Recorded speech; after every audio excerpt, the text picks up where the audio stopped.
Blood sprayed across the white tile floor as the trauma patient lunged forward, his hospital gown soaked crimson. 3 residents stumbled backward. A surgical tray crashed against the wall. The man's eyes were wild, not from pain, but from terror. "They're coming for me," he gasped, clutching a scalpel he'd somehow grabbed. "Armed men, federal contractors, they're already inside."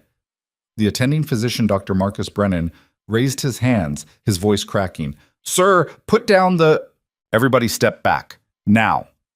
The voice cut through the chaos like a blade. Calm. Controlled. Absolute. Every head turned toward the blonde nurse standing at the doorway, her posture unnaturally straight, her eyes locked on the patient with an intensity that made the air feel heavier. Nobody moved. Nobody breathed. Because at Riverside General Hospital in Portland, Oregon, Nurse Sarah Mitchell was the one person nobody took seriously, until the moment everything fell apart. Before we dive in, I need your help. Stay with me until the very end of this story. If it keeps you hooked, hit that like button and drop a comment telling me what city you're watching from. I want to see how far this story travels. Now let's begin. Sarah Mitchell moved through the emergency department like a ghost, quiet, precise, always 3 steps ahead of everyone else, which drove the senior staff absolutely insane. She'd been at Riverside General for 18 months, and in that time she'd become the department's favorite punching bag. Too young to know better, too calm under pressure, too confident for someone who just held a nursing degree. "Mitchell, you're not running a battlefield," Dr. Brennan had snapped at her last week during a code blue. "Stop barking orders like you're in charge." She'd said nothing, just stepped back. Let him fumble through the resuscitation while she quietly prepped the defibrillator before he even asked for it. That was the thing about Sarah. She never argued, never defended herself, never explained why she seemed to anticipate emergencies before they happened, or why her hands never shook during the worst traumas. The other nurses whispered about her in the break room. "She's weird," one said, "like military weird. She doesn't talk about her past. Maybe she's hiding something." They weren't wrong, but Sarah had learned a long time ago that some things were better left buried.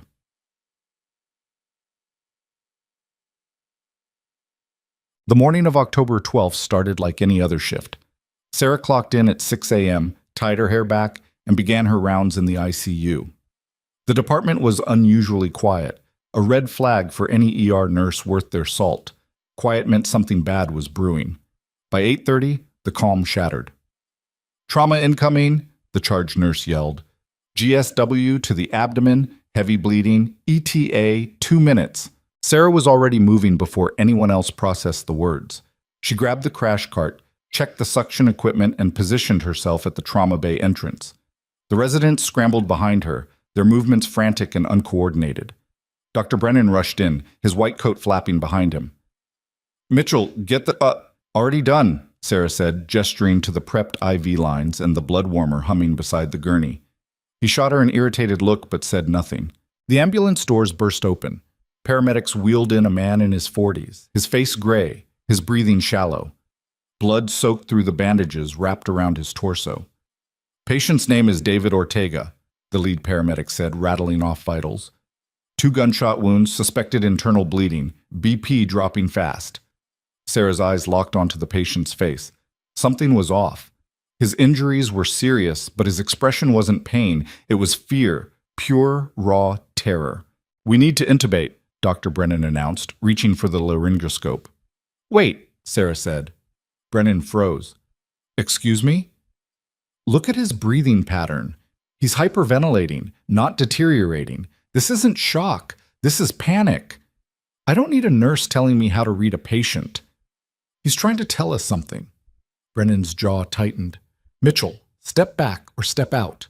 Sarah held her ground for 3 seconds, long enough for the attending to register her defiance, then moved to the side. But her eyes never left the patient. David Ortega's lips were moving, barely, silently. Sarah leaned in, ignoring the disapproving glare from Brennan. "They're here," David whispered, his voice so faint she almost missed it. "Inside the hospital. They came to finish the job." Sarah's blood turned cold. "Who?" she whispered back. "Contractors, armed. They'll kill anyone who gets in their way." Before Sarah could respond, The trauma bay doors slammed open. Two men in dark suits walked in, their expressions flat, their movements calculated. They wore federal badges clipped to their belts, but something about them felt wrong. "We're taking over this patient," the taller one said. His voice had no warmth, no authority, just cold command. Dr. Brennan blinked. "I'm sorry, who are you?" "Federal agents. This man is a protected witness. We're transporting him to a secure facility." "He's not stable enough to move," Sarah said. The man's eyes shifted to her. For a moment, something flickered in his expression. Recognition, maybe. Or calculation. "We'll handle it from here," he said. Sarah's instincts screamed at her, the way they stood, the way they scanned the room, the way their hands hovered near their waistbands. These weren't federal agents. "No," Sarah said. The room went silent. Dr. Brennan turned to her, his face flushing red. "Mitchell, what the hell do you think you're doing?" "Those aren't feds." The taller man's expression didn't change. "Ma'am, step aside." "Show me your credentials," Sarah said. Slowly. "Mitchell!" Brennan shouted. "Apologize right now or you're done here." But Sarah didn't move. Her eyes stayed locked on the two men, her body positioned between them and the patient. The shorter man's hand moved toward his jacket. Sarah's hand shot out, grabbing a metal tray from the surgical cart. "Don't!" The room exploded into chaos. The taller man lunged forward. Sarah sidestepped, slammed the tray into his wrist, and shoved him backward with enough force to send him crashing into a monitor stand. The shorter man pulled a gun. Screams erupted from the nurses. Dr. Brennan stumbled backward, his hands raised. Sarah moved faster than anyone thought possible. She grabbed the man's wrist, twisted it sharply, and drove her elbow into his ribs. The gun clattered to the floor. "Everybody out!" Sarah shouted. "Now!" The staff scrambled for the exits. Sarah grabbed the crash cart and shoved it toward the doorway, creating a makeshift barricade. The taller man was already back on his feet, his face twisted in rage. "You just made a big mistake." "You first," Sarah said. Then the fire alarm blared. Every light in the trauma bay flickered and died. Emergency power kicked in, bathing the room in red emergency lighting. And from somewhere deep in the hospital, Sarah heard the unmistakable sound of automatic gunfire. The hospital's PA system crackled to life. "Attention all staff. This is a code silver. We are in active lockdown. Do not leave your current location. Do not approach the main entrances." Sarah's mind shifted into combat mode. She'd heard that tone before. She'd lived through that chaos before. Just not in Portland. "Get to the ICU," she barked at the residents frozen in the hallway. "Lock the doors. Don't let anyone in unless you recognize them." "Who the hell do you think you are?" Dr. Brennan shouted. Sarah ignored him. She grabbed the patient's gurney and shoved it toward the service elevator, her movements efficient and precise. David Ortega grabbed her wrist, his grip surprisingly strong. "You know what's happening." "Yeah," Sarah said. "I do." "You're military." Sarah didn't answer. She didn't need to. The service elevator doors opened. Sarah wheeled the patient inside and hit the button for the 4th floor. The old surgical wing that had been closed for renovations. Empty. Defensible. Dr. Brennan tried to follow, but Sarah blocked the doorway. "Stay here," she said. "Get everyone into lockdown and keep them quiet." "You don't give me orders." "I just did." The elevator doors closed on his furious face. Sarah turned to David. "How many?" "At least 6. Maybe more. They've been tracking me for 2 weeks." "Why?"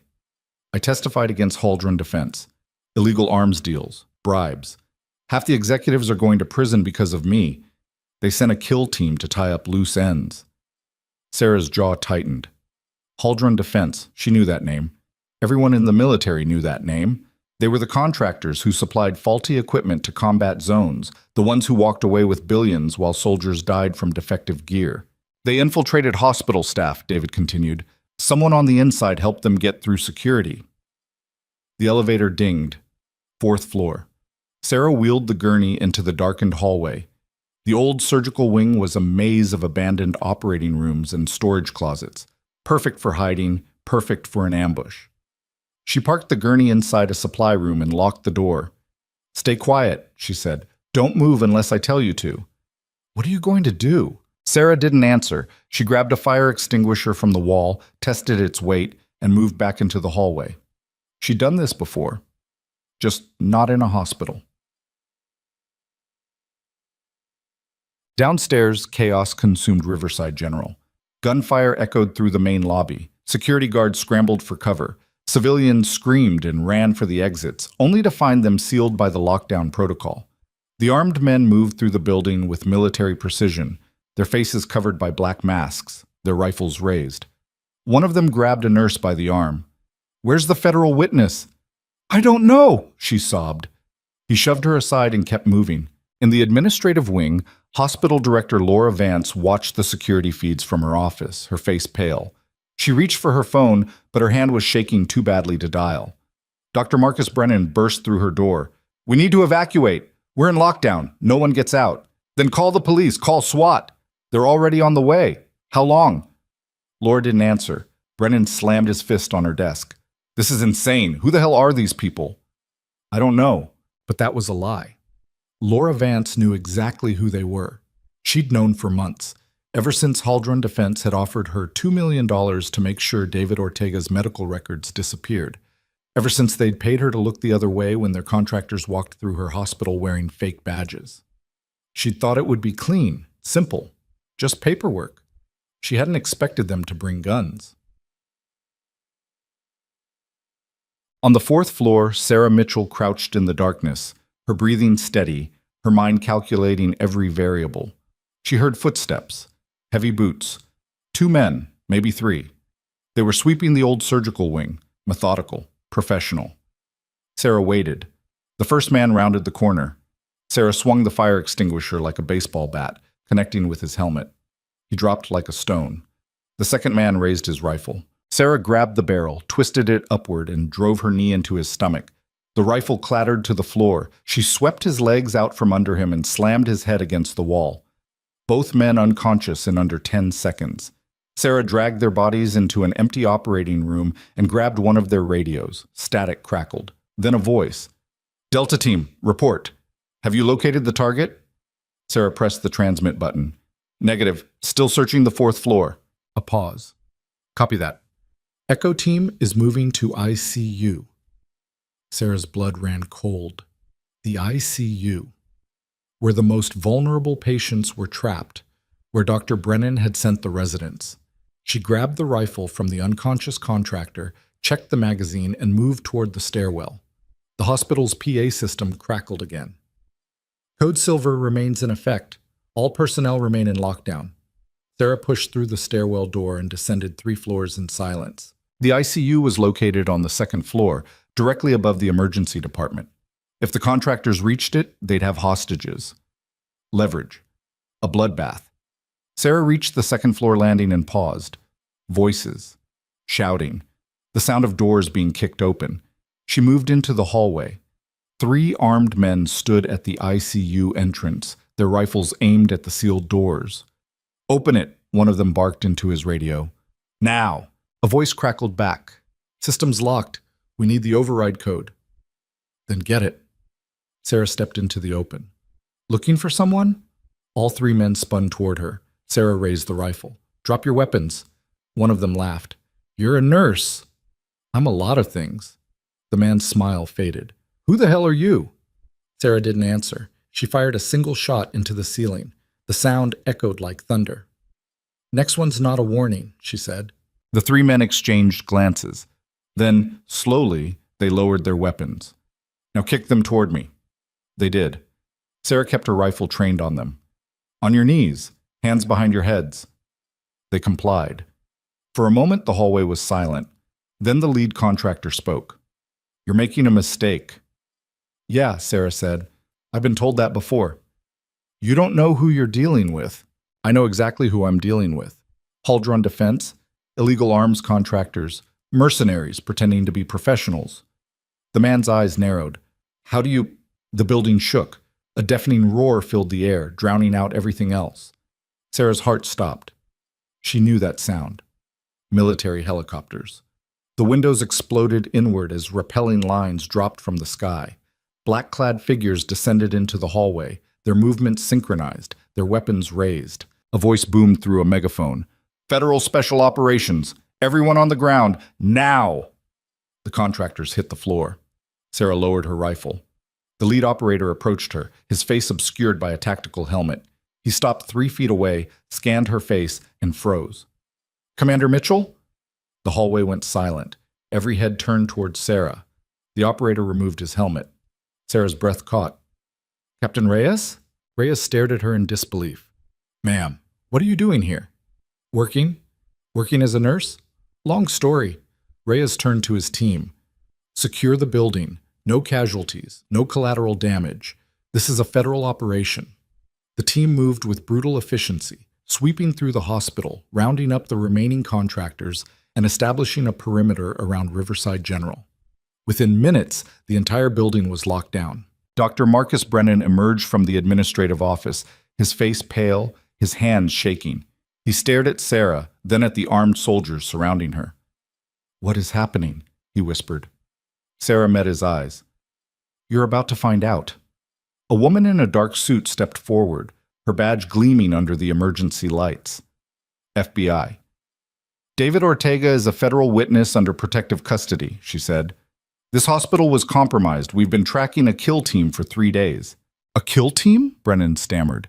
In my hospital? Your hospital was paid to hide evidence, the agent said coldly.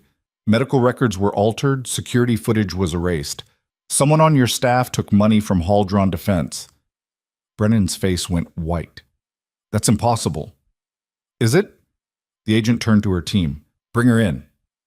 2 agents escorted Laura Vance into the hallway, her hands cuffed behind her back, her face streaked with tears. I didn't know they'd bring guns, she sobbed. I swear I didn't know. Save it for the prosecutor, the agent said. Brennan stared at Laura in shock. You? Laura didn't answer. The agent turned to Sarah. You saved a federal witness tonight. You also saved this entire hospital from becoming a massacre. We're going to need a full statement. Sarah nodded. Captain Reyes stepped closer, his voice low. Commander, we thought you were dead. After the operation in Kandahar, I retired, Sarah said quietly. Retired? Reyes looked at her in disbelief. Ma'am, you were decorated. You saved 30 soldiers under enemy fire. I know what I did. Reyes fell silent. Sarah turned away, her shoulders tense. Dr. Brennan was still staring at her, his mouth hanging open. Commander? Sarah didn't look at him. It's just Sarah. But you're a nurse. I'm a lot of things, Dr. Brennan. The federal agent stepped forward again. Miss Mitchell, we're going to need you to come with us. There's going to be a full investigation, congressional hearings, media coverage. This is going to be national news. Sarah's jaw tightened. I didn't do this for recognition. I know, but you're getting it anyway. Well, by dawn, Riverside General Hospital was surrounded by news vans, federal vehicles, and armed personnel. The entire building had been evacuated. Patients were transferred to neighboring hospitals under heavy guard. Inside the main lobby, Dr. Marcus Brennan sat on a bench, his head in his hands. He'd spent 18 months mocking Sarah Mitchell, dismissing her, belittling her in front of the entire staff, and she'd just saved his life. A young resident approached him, her voice shaking. Dr. Brennan, they're saying Sarah was in the military, that she was a commander. Is that true? Brennan didn't answer, because he didn't know. None of them knew. They'd been so focused on putting her in her place that they never bothered to ask where she came from. Outside, Sarah stood alone on the hospital's front steps, her scrub still stained with blood, her arms crossed tightly against the cold morning air. Captain Reyes joined her. The FBI wants to debrief you, so does the DOD. Hell, the president might want to shake your hand. Sarah said nothing. You saved a lot of lives tonight, Commander. I'm not a commander anymore. You'll always be a commander. Sarah turned to face him. I left that life behind, Reyes. I didn't want this. Then why'd you do it? Sarah looked back at the hospital. Because no one else could. Reyes was quiet for a moment. Then he asked, What are you going to do now? Sarah didn't answer, because she didn't know. All she knew was that the life she'd built in Portland, the quiet, anonymous life where no one knew her past, was gone, and the fallout was just beginning.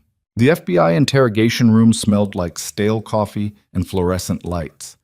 Sarah sat across from two agents, her hands folded on the metal table, her expression unreadable. "Let's start from the beginning," Agent Torres said, clicking her pen. "When did you first suspect the hospital was compromised?" "The moment those two walked into the trauma bay." "The fake federal agents?" "They moved wrong, stood wrong. Their badges were clipped too high."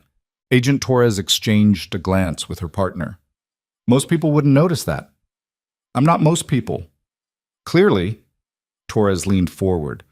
"Commander Mitchell, your military record is sealed. We had to go through 3 levels of clearance just to confirm your identity. Why?" Sarah's jaw tightened. "That's classified." "Not anymore. David Ortega is alive because of you. Haldron Defense is facing federal charges. This is going public whether you like it or not. Then unseal the files yourself." Torres studied her for a long moment. "You don't want recognition. I want to go home." "Your home is a crime scene. The contractors had your address, your car, your entire work schedule. Someone gave them everything." Sarah's blood went cold. "Who?" "We're still investigating, but whoever it was had access to hospital personnel files, which means they're either staff or administration." Sarah's mind raced through the possibilities. Laura Vance was already in custody, but she wasn't smart enough to orchestrate this alone. Someone else had been feeding information to Haldron Defense, someone who knew Sarah's schedule down to the minute. "How long do I need to stay here?" "Until we're confident the threat is neutralized." "That could take weeks." "Or months." Torres closed her folder. "Commander, you're a key witness in a federal corruption case worth billions of dollars. Haldron Defense has ties to organized crime, foreign governments, and half the defense industry. They're not going to let this go." Sarah stood. "Then I'll deal with it myself." "That's not how this works." "It is now." Torres rose, her voice sharp. "Sit down, Commander. That's not a request." Sarah met her eyes. "I stopped taking orders when I retired." "You can't just walk out of here. Watch me." Sarah moved toward the door. Agent Torres stepped in front of her, but Sarah didn't slow down. She sidestepped smoothly, reached for the handle, and pulled it open. Captain Reyes stood in the hallway, his arms crossed. "Commander, we need to talk." "Not now." "It's about Dr. Brennan." Sarah paused. "What about him?" "He's holding a press conference in 2 hours. He's planning to take credit for the response." Sarah's expression didn't change, but something dark flickered in her eyes. "Let him." "You don't care?" "I care about going home." Reyes stepped closer, lowering his voice. "Commander, the media is going to crucify you if you stay silent. Brennan's already spinning this as his leadership under fire. He's calling you a rogue employee who disobeyed direct orders." Sarah's hands curled into fists. "He what?" "He's covering his ass. If you don't set the record straight, he's going to bury you. Then I'll correct him in person." Reyes smiled grimly. "That's what I was hoping you'd say." Shots. Riverside General Hospital looked like a war zone. Yellow crime scene tape surrounded the building. News crews camped outside the barricades.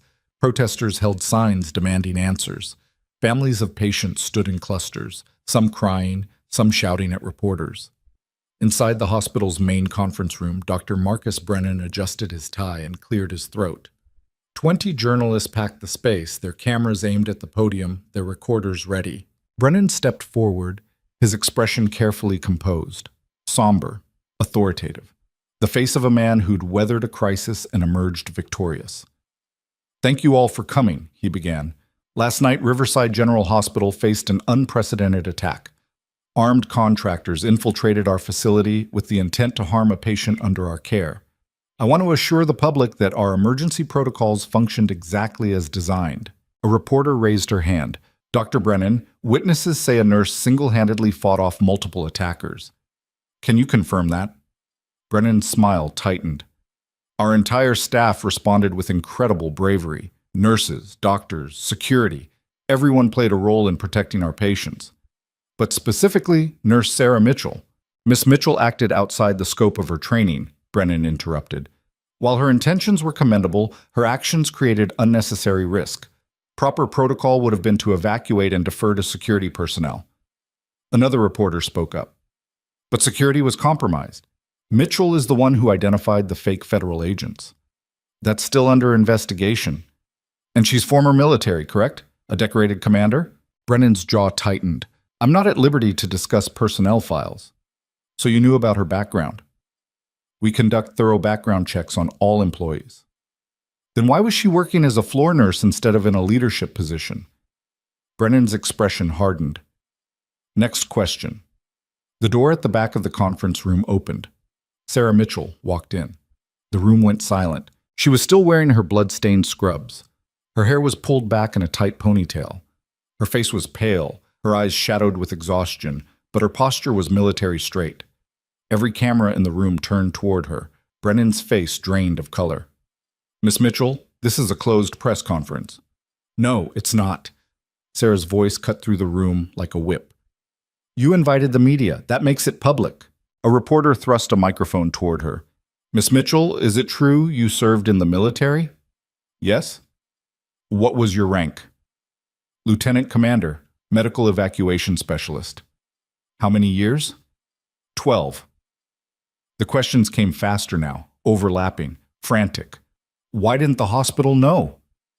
Did you save the witness? Are you a hero? Sarah held up a hand. The room quieted. I'm not a hero, she said. I did my job. That's all. But Dr. Brennan just said you acted outside protocol. Dr. Brennan suspended me 6 hours before the attack. Sarah's eyes locked onto Brennan. He told me I was overdramatic, that I didn't belong in his hospital, that I should turn in my badge and leave. The room erupted. Cameras flashed. Reporters shouted questions. Brennan stepped forward, his face flushed. That's taken completely out of context. Is it? Sarah's voice was dangerously calm. You suspended me because I questioned your judgment. You humiliated me in front of the staff. You told me I was just a nurse. I never said... You said it last week in the trauma bay, in front of 3 residents and 2 attending physicians. Sarah took a step forward. You told me to stop pretending I was in charge, that I didn't have the authority to make decisions. Brennan opened his mouth, then closed it. Sarah continued. Last night, when armed contractors entered your hospital, you locked yourself in an office. When patients needed protection, you hid. When the ICU was under siege, you did nothing. That's not fair. Fair? Sarah's voice rose for the first time. You spent 18 months undermining me, mocking me, making sure everyone knew I was beneath you. And when everything fell apart, I'm the one who kept your patients alive. The room was completely silent. A reporter broke the tension. Dr. Brennan, is this true? Brennan's face was scarlet. This is highly inappropriate. Answer the question, another journalist demanded. Brennan looked around the room, realizing he'd lost control of the narrative. I made decisions based on hospital protocol. You made decisions based on ego, Sarah said, and people almost died because of it. Brennan's hands were shaking. You had no right to disobey my orders. Your orders would have gotten everyone killed. You're not a doctor. No, Sarah said quietly. I'm the person who saved your life. The room exploded again. Reporters shouted over each other. Cameras pushed forward. Security guards moved toward the podium. Sarah turned and walked out. Tusk. The hospital parking lot was chaos. News vans blocked the exits. Reporters chased after Sarah, shouting questions, thrusting microphones in her face. Commander Mitchell, wait! Will you testify against Haldren Defense? Are you suing the hospital? Sarah kept walking, her expression blank, her movements automatic. A hand grabbed her arm. Sarah spun, her fist already cocked. Captain Reyes raised his hands. Easy, Commander. Sarah lowered her arm, her breathing hard. Don't sneak up on me. Noted. Reyes gestured toward a black SUV parked at the edge of the lot. Get in. We need to talk. I'm done talking. This isn't optional. Sarah studied his face, then nodded. They climbed into the vehicle. Reyes pulled out of the lot, cutting through side streets to avoid the media circus. That was quite a performance, Reyes said after a moment. That wasn't a performance. You just torched Brennan's career on live television. He torched it himself. Reyes was quiet for a moment. You know this is going to get worse before it gets better. I know. Haldren Defense has deep pockets. They'll come after you, legally, financially, maybe physically. Let them try. Reyes glanced at her. You're not the same person you were in Kandahar. No one is. What happened over there, Commander? Why'd you really leave? Sarah stared out the window. That's classified. Everything about you is classified. Your service record, your deployments, even your discharge paperwork is redacted. I pulled every string I had, and I still can't find out why you left. Then maybe you should stop looking. I can't, because right now you're the most valuable witness in a federal corruption case, and I have no idea if you're a flight risk, a security threat, or what. Reyes pulled the SUV over to the side of the road and turned to face her. Or if you're going to get yourself killed trying to finish this alone. Sarah met his eyes. I've been alone for 3 years, Reyes. I'm not asking for backup now. You don't have a choice. The FBI is putting you in protective custody. No. Commander, I said no. Sarah reached for the door handle. Reyes hit the locks. Listen to me. Cauldron Defense has already put a bounty on your head. $500,000 to anyone who takes you out before the trial. You can't just walk away from that. I've survived worse. In a combat zone with a team backing you up. This is different. You're alone. You're exposed. And you have no idea who you can trust. Sarah's jaw tightened. I trust myself. That's not enough. It's all I've got. Reyes exhaled slowly. Why are you so determined to do this alone? Sarah didn't answer. Is it because of what happened in Kandahar? Sarah's hands curled into fists. Stop. I know something went wrong over there. I know you lost your entire team. I said stop. Commander, you can't keep running from... Sarah's fist slammed into the dashboard. I'm not running. I left because I had to, because staying would have killed me. And now you want me to go back into that life? To play the hero again? To smile for cameras and shake hands with politicians who don't give a damn about what really happened? Reyes stared at her. What did happen? Sarah's voice dropped to a whisper. We were evacuating wounded soldiers from a forward operating base. 30 men, all critical. The intel said the route was clear. It wasn't. We drove straight into an ambush, IEDs, rocket fire, sniper positions on every ridge. She paused, her breathing uneven. I got 27 out, 3 didn't make it, and when we finally reached the base, command told me it was acceptable losses, that we'd achieved the mission objective. Sarah's voice turned bitter. 3 men died because someone gave us bad intel, and it was acceptable. Reyes was silent. So I left, Sarah continued. I walked away from the medals and the commendations and the press conferences because I couldn't stand in front of another camera and pretend like losing people was acceptable. But you saved 27. I lost 3. That's not the same thing. It is to me. Reyes unlocked the doors. Where will you go? Somewhere quiet. There's no such thing. Not anymore. Sarah opened the door and stepped out. Then I'll make one. She walked away without looking back. The motel was the kind of place where no one asked questions. Cash only. No security cameras, a single exit, and a clear view of the parking lot. Sarah locked the door behind her, wedged a chair under the handle, and collapsed onto the bed. Her phone buzzed. Unknown number. She stared at it for a long moment, then answered. Yeah. Commander Mitchell? A man's voice, smooth, professional, dangerous. Who's asking?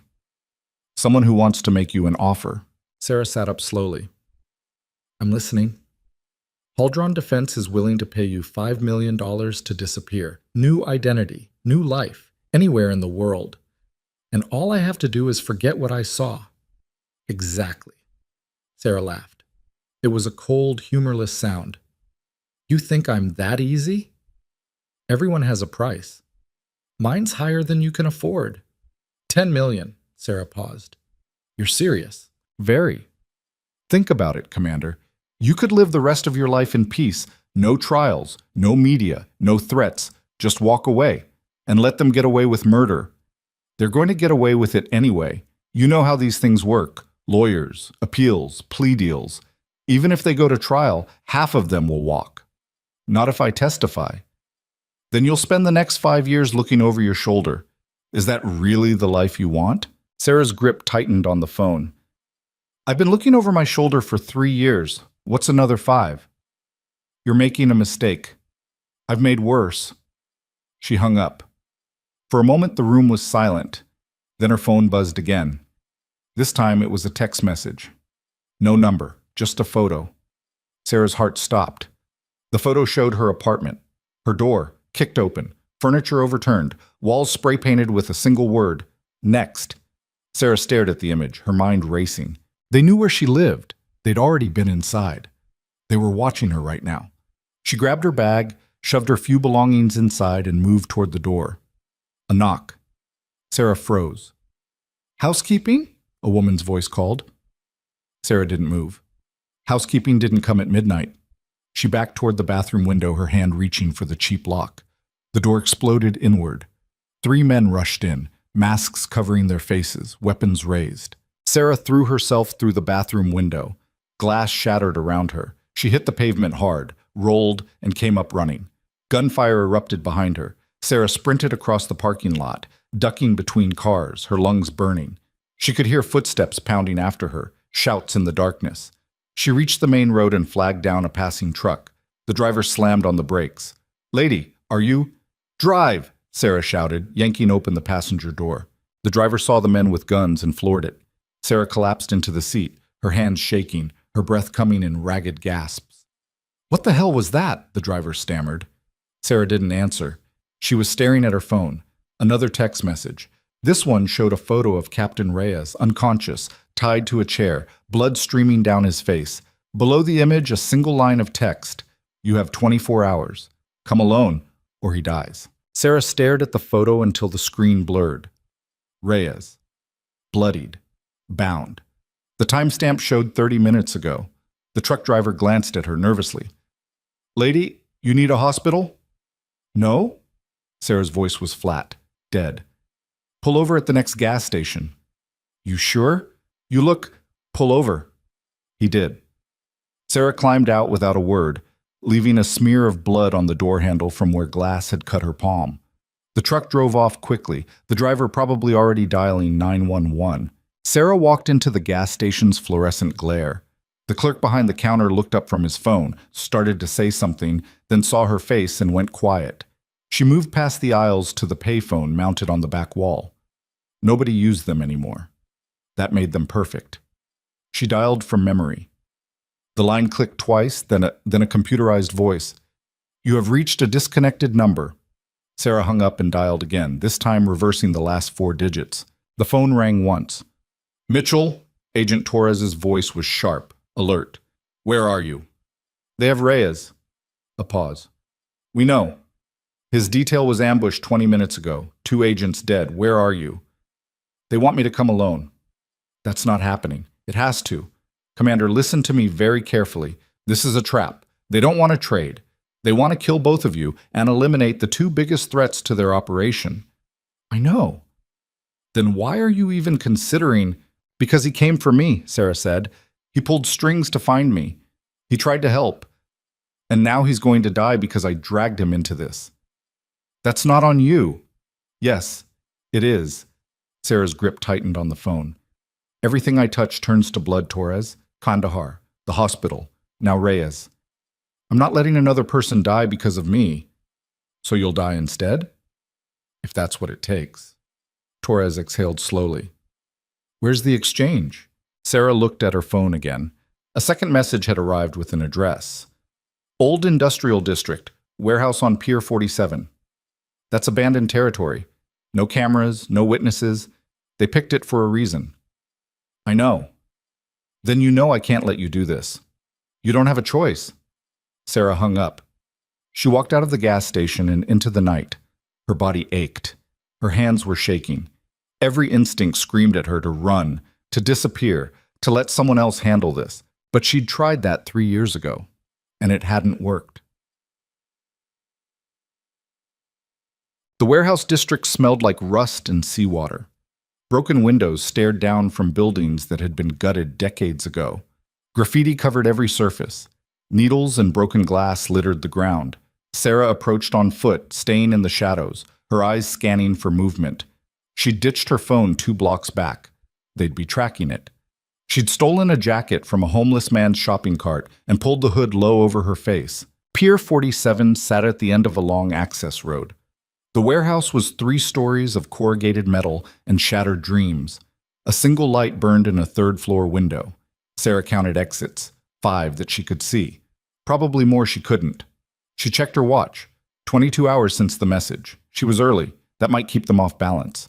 Or it might get Reyes killed. She moved toward the main entrance, a rusted loading bay door that hung half open. Inside, the darkness was absolute.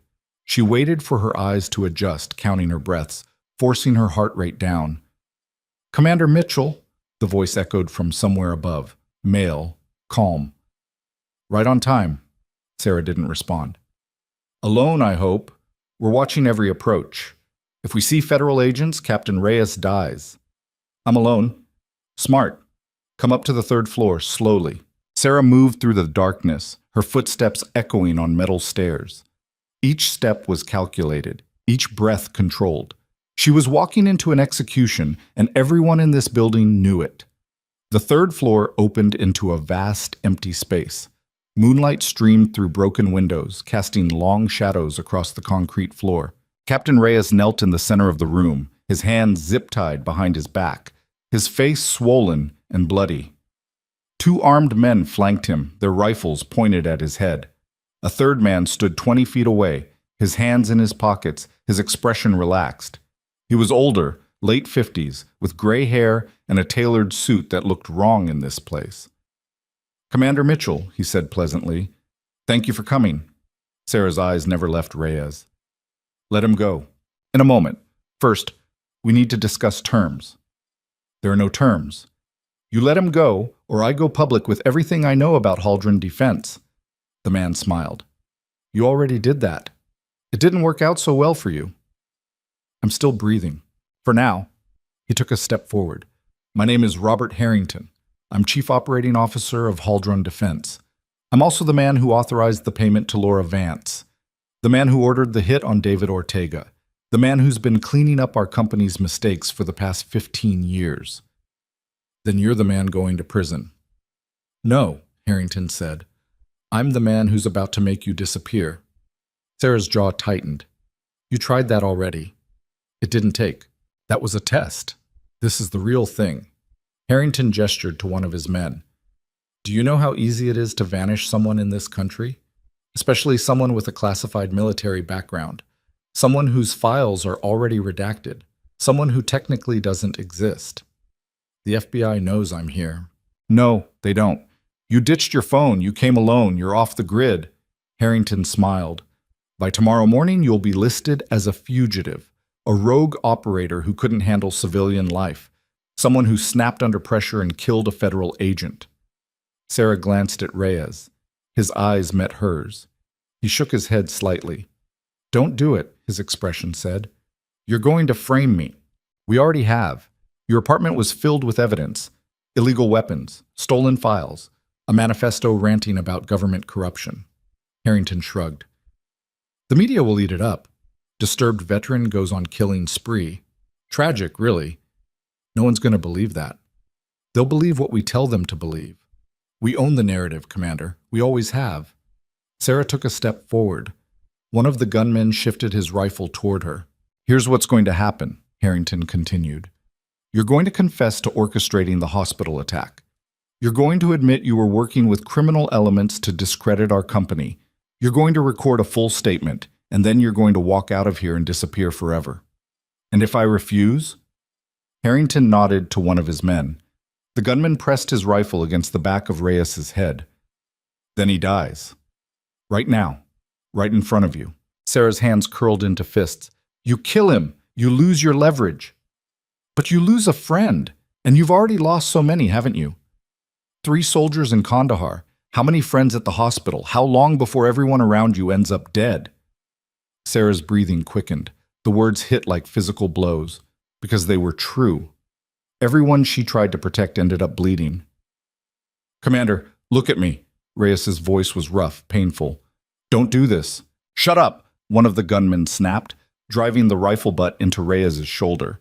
Reyes grunted but didn't break eye contact with Sarah. "Walk away. Let them kill me. Finish this. I'm not leaving you." "You have to." "I won't." "Commander, that's an order." You don't outrank me anymore. Harrington watched this exchange with amusement. Touching, but ultimately pointless. He pulled a phone from his pocket. You have 60 seconds to decide. Confess, or watch him die. Sarah looked around the room. 2 gunmen on Reyes. Harrington standing 20 feet away, unarmed. 5 exits, all probably covered.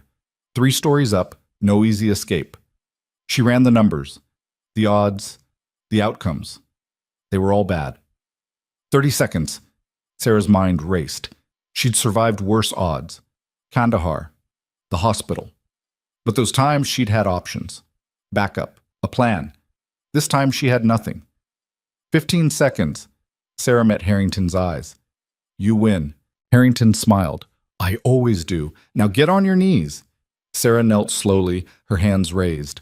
One of the gunmen moved toward her with zip ties. And Sarah exploded. She grabbed the gunman's rifle, twisted it upward, and drove her elbow into his throat. The rifle discharged into the ceiling. Sarah ripped it from his hands, spun, and fired 3 rounds at the second gunman. He dropped. Reyes threw himself sideways, rolling toward cover behind a concrete pillar. Sarah charged Harrington. He pulled a pistol from his jacket, but Sarah was faster. She slammed into him, sending them both crashing to the floor. The pistol skittered away. Footsteps thundered up the stairs. More men, lots of them. Sarah grabbed Harrington by the collar and dragged him to his feet, using him as a shield. Call them off. You just killed yourself, Harrington gasped. I've been dead before. It didn't stick. 4 more armed men burst through the doorway. Sarah pressed the rifle barrel against Harrington's temple. Back off, or he dies. The men hesitated. She's bluffing, Harrington said. She won't. Sarah fired a round past his ear. The gunshot echoed like thunder. Next one's not a warning, Sarah said. The men lowered their weapons slightly. Sarah backed toward the window, dragging Harrington with her. Reyes was struggling to his feet, his hands still bound. Commander, behind you! Sarah spun. A 6th man appeared from a side room, his rifle already raised. Sarah shoved Harrington toward him and dove. The rifle cracked. Once, twice. Pain exploded in Sarah's left shoulder. She hit the ground hard, rolled, came up firing. The gunman went down. Sarah's vision swam. Blood soaked through her jacket, hot and sticky. She pressed her hand against the wound, trying to slow the bleeding. Harrington scrambled toward his dropped pistol. Sarah raised her rifle. Empty. Harrington grabbed the pistol, turned, and aimed. The world moved in slow motion. Sarah saw his finger tighten on the trigger, saw the barrel pointed at her chest, saw the cold calculation in his eyes. Then the window behind Harrington exploded. A black rope dropped from above. A figure in full tactical gear rappelled through the shattered glass, boots first, moving like liquid shadow. The figure landed between Sarah and Harrington. One hand grabbed Harrington's wrist, twisting it brutally. The pistol fired into the floor. The figure's other hand drove an elbow into Harrington's face. Harrington dropped like a sack of concrete. More ropes descended. More tactical operators poured through windows, through doorways, through holes in the ceiling Sarah hadn't even known existed. The remaining gunmen threw down their weapons. The lead operator removed his helmet. Agent Torres. Sarah blinked. You were FBI. I'm a lot of things. Torres knelt beside her, her expression hard. You're hit. I noticed. That was the stupidest thing I've ever seen anyone do.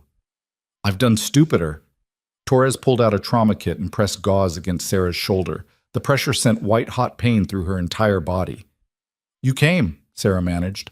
You think I was going to let you walk into a trap alone? Torres shook her head. I had teams surrounding this place before you even ditched your phone. We've been watching every move. Reyes?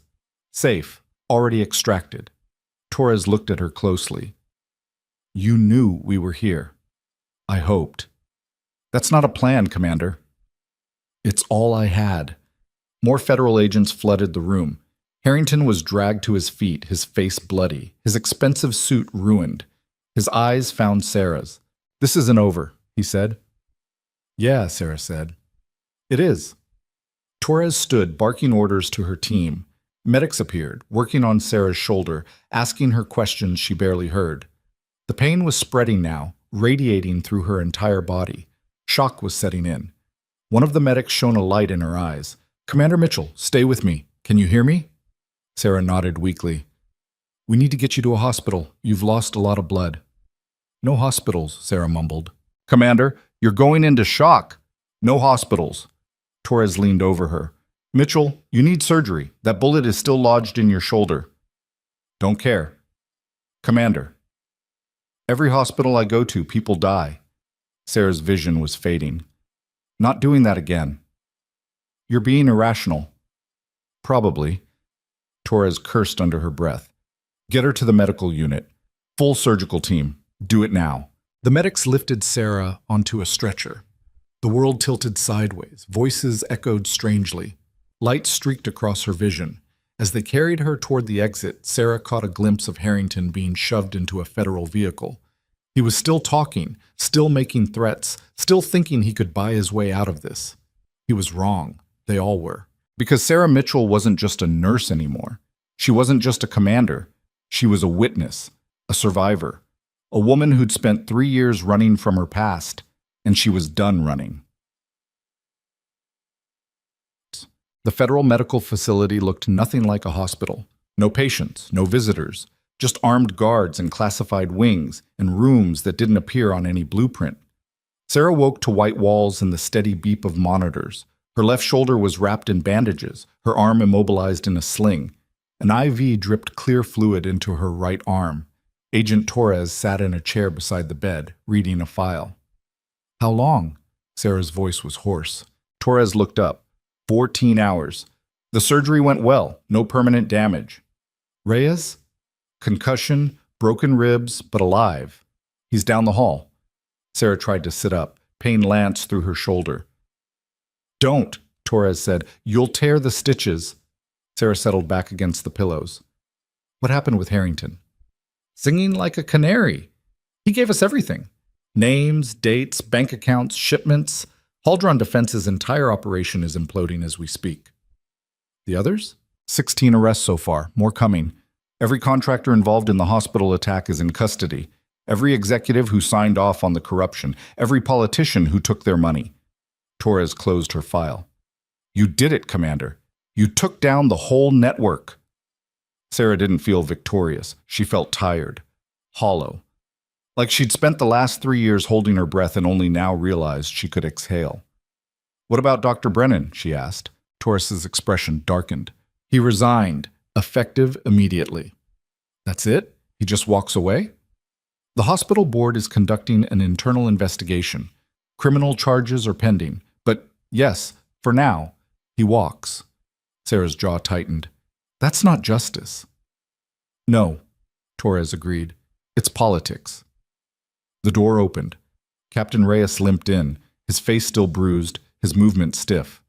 Commander, he said. Sarah almost smiled. Captain. Reyes pulled up a chair, wincing as he sat. You should have let them kill me. Probably. Would have saved everyone a lot of trouble. That's not how I operate. Reyes was quiet for a moment. Thank you. Sarah nodded. Torres says you're a national hero now. Press is calling you the most decorated medic of the decade. Congress wants to give you a medal. I don't want a medal. I know. Reyes leaned forward. But you're going to get one anyway. And a lot more attention. This is going to follow you for the rest of your life. I know. So what are you going to do about it? Sarah stared at the ceiling. I have no idea. Torres stood.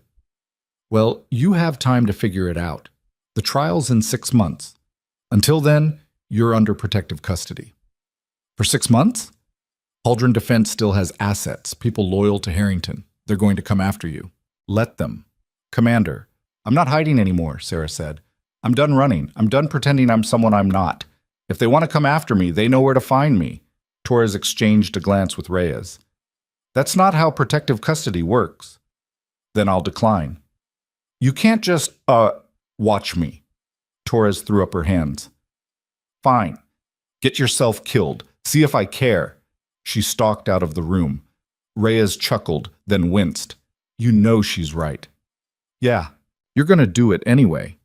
Yeah. You're impossible. I've been told. Reyes stood carefully. For what it's worth, Commander, I'm glad you're back. The world needs more people like you. Sarah didn't respond, because she wasn't sure the world needed people like her. People who left wreckage everywhere they went. People who couldn't save everyone no matter how hard they tried. But maybe Reyes was right. Maybe the world needed people willing to try anyway. 3 days later, Sarah walked out of the federal facility against medical advice. Her shoulder throbbed. Her arm hung useless in the sling, but she was upright, mobile, free. A crowd of reporters waited at the gates. Sarah stopped. This was it. The moment she could walk away, change her name, disappear, become someone else. Or she could face them, face the cameras and the questions and the attention she'd spent 3 years avoiding, face the person she used to be. Torres appeared beside her. Last chance to run. I'm done running. Then what are you going to do? Sarah looked at the crowd, at the cameras, at the journalists shouting her name. She thought about the nurses at Riverside General who'd whispered about her, about Dr. Brennan who'd humiliated her, about Harrington who'd tried to bury her. She thought about the 3 soldiers who died in Kandahar, about the 27 she saved, about Captain Reyes bleeding in a warehouse, about David Ortega fighting for his life in a hospital that should have protected him. She thought about every person she'd failed, every person she'd saved, every choice that brought her to this moment. Then she walked forward.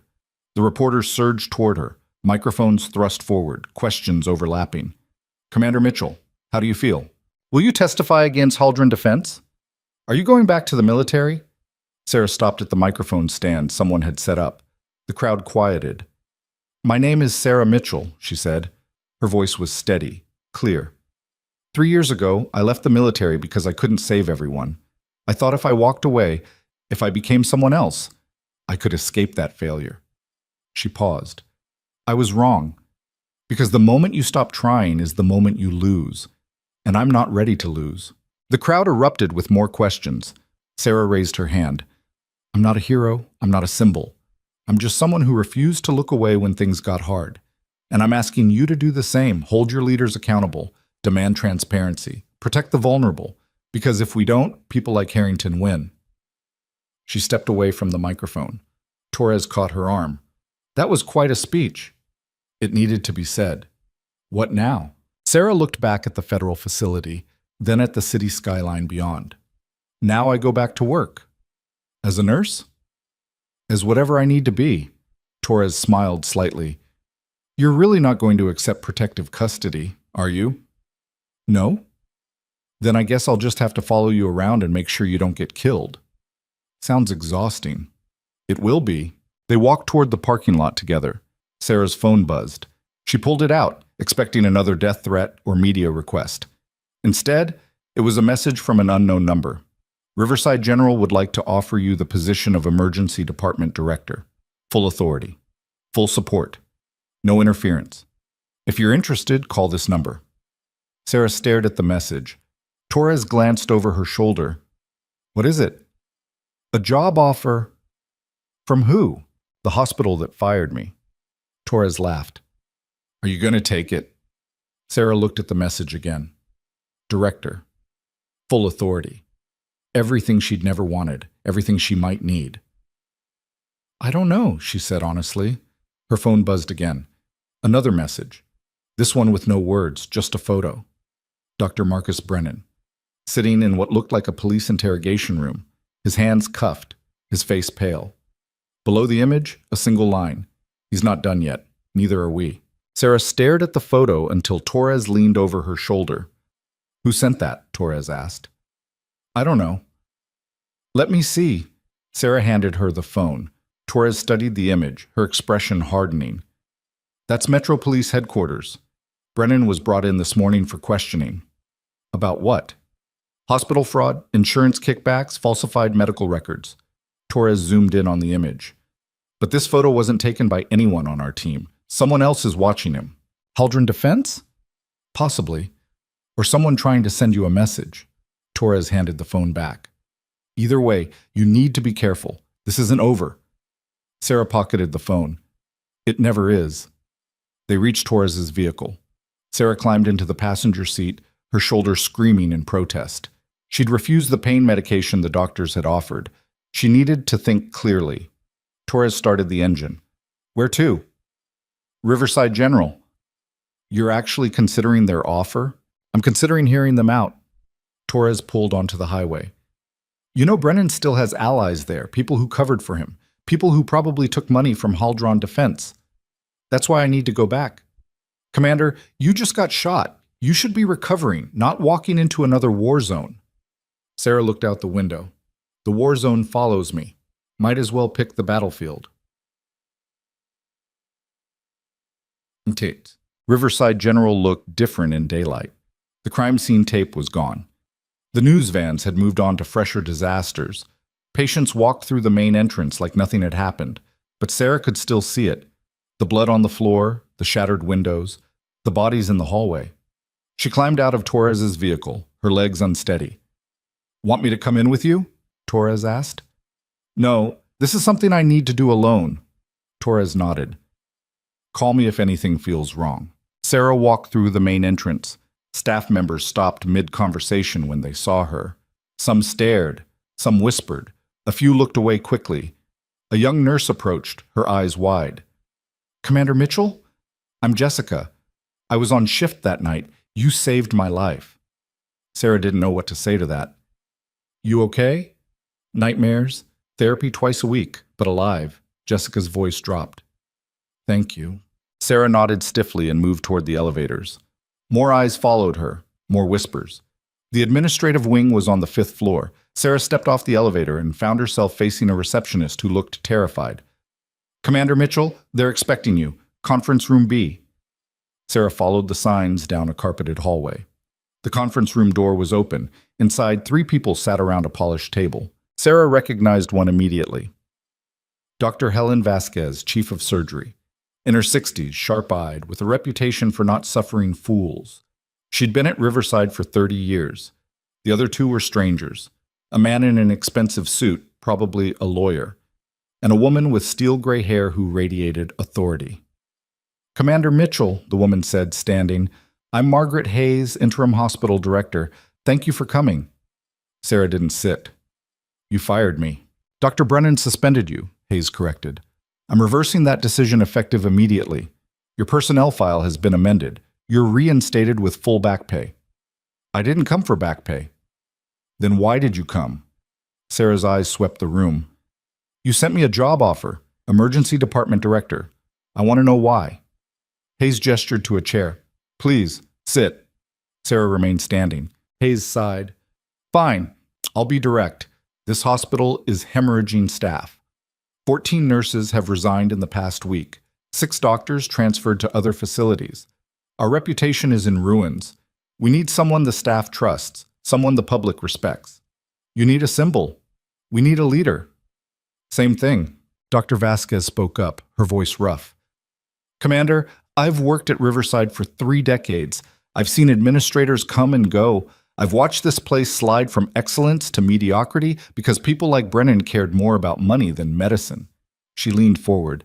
You're the first person in 20 years who's actually given a damn about protecting patients. That's not symbolic. That's real. Sarah studied Vasquez's face. No manipulation there, just exhaustion. What happened to Brennan? Sarah asked. The lawyer cleared his throat. Dr. Brennan is currently under criminal investigation. Federal prosecutors are building a case for fraud, conspiracy, and obstruction of justice. How long until charges? Weeks, maybe months. These things take time. Not good enough. Hayes frowned. What do you mean? I mean, Brennan walked out of here after people almost died. He held a press conference and blamed me. He lied to the media, and now he's sitting in an interrogation room, probably cutting a deal. Sarah's voice was cold. That's not justice. That's bureaucracy. Commander, the legal system let Haldron Defense operate for 15 years. It let Brennan falsify records and take bribes. It let Laura Vance sell out her own hospital. Sarah's hands curled into fists. So, forgive me if I don't have faith in the process. The room was silent. Then Vasquez spoke. What would you do differently? I'd make sure everyone knows exactly what Brennan did. Not in legal filings that no one reads, not in sealed court documents, out in the open, where his colleagues have to face it, where his family has to hear it, where every hospital in the country knows what happens when you put profit over patients. Hayes and the lawyer exchanged glances. That's not something we can do, Hayes said carefully. There are legal implications. Then I'm not interested in your job offer. Sarah turned toward the door. Wait, Vasquez said. Sarah stopped. Vasquez stood slowly. What if we could? The lawyer's eyes widened. Dr. Vasquez, I strongly advise. I don't care about your advice. Vasquez looked at Sarah. What if we held an internal review? Made it public, televised. Let the staff testify. Let the patients speak. Let everyone see exactly what happened under Brennan's leadership. That would be a legal nightmare, the lawyer protested. So is the attack on this hospital, Vasquez shot back. So is the federal investigation. So is watching our staff quit because they don't trust us anymore. She turned to Hayes. We can either control the narrative or let it control us. Hayes was quiet for a long moment. Then she nodded. Do it. The lawyer stood abruptly. I'm formally objecting to this course of action. Noted, Hayes said. You're dismissed. The lawyer grabbed his briefcase and stormed out. Hayes looked at Sarah. We'll hold the review in 2 weeks. Full transparency. Every record, every complaint, every piece of evidence, and we'll live stream it. Why 2 weeks? Because we need time to prepare, and because you need time to heal. Hayes slid a folder across the table. This is the director position, full contract, full authority over the emergency department. You'll report directly to me and no one else. Sarah opened the folder. The salary was higher than she'd expected. The benefits were comprehensive, but what caught her eye was a single line near the end. Full discretion over staff discipline and departmental policy. I can fire anyone? Anyone in your department, yes. Including doctors? Including doctors. Sarah closed the folder. I'll take it, on one condition. What? I testify at the review, first, before anyone else. Hayes frowned. Why? Because if I'm going to lead this department, the staff needs to know I'm not hiding anything. They need to hear what happened in Kandahar. They need to know why I left the military. They need to understand who I am. Vasquez smiled slightly. You're going to make a lot of people uncomfortable. Good, Sarah said. Comfortable people don't change. The news broke that evening. Riverside General was holding a public review of Dr. Marcus Brennan's tenure. Live-streamed. Transparent. Unprecedented. The media went into a frenzy. Sarah's phone didn't stop ringing. Reporters, lawyers, military contacts she hadn't spoken to in years. She ignored them all. Instead, she sat in her new apartment, a secured location Torres had arranged, and read through Brennan's personnel file. Every complaint, every disciplinary action, every warning that had been buried or ignored. There were dozens. A resident reported Brennan for berating her during a surgery. Dismissed. A nurse filed a complaint about unsafe working conditions. Dismissed. A patient's family accused him of negligence, settled quietly with an NDA. The pattern was clear. Brennan had been protected for years because he brought in money, because he published papers, because he made Riverside General look prestigious, and everyone had looked the other way. Sarah's phone buzzed, a text from Torres. Brennan's lawyer is trying to block the review, claiming it violates his rights. Judge will rule tomorrow. Sarah typed back. Will it work? Not if the hospital has good lawyers. Hayes brought in a firm from Seattle. They're not messing around. Sarah set the phone down and picked up another file. This one was hers. Her complete military record, declassified at her request. Everything she'd tried to bury for 3 years. The operations in Kandahar, the rescue missions, the 30 soldiers she'd been tasked to evacuate under enemy fire, the 3 who didn't make it.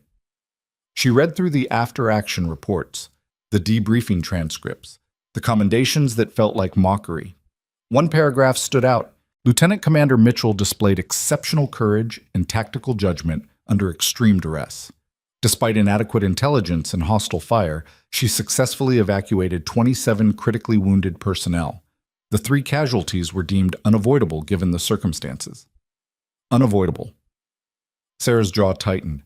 She'd spent 3 years telling herself that, trying to believe it. But every time she closed her eyes, she saw their faces. Private Jennings, 19, bleeding out from shrapnel wounds.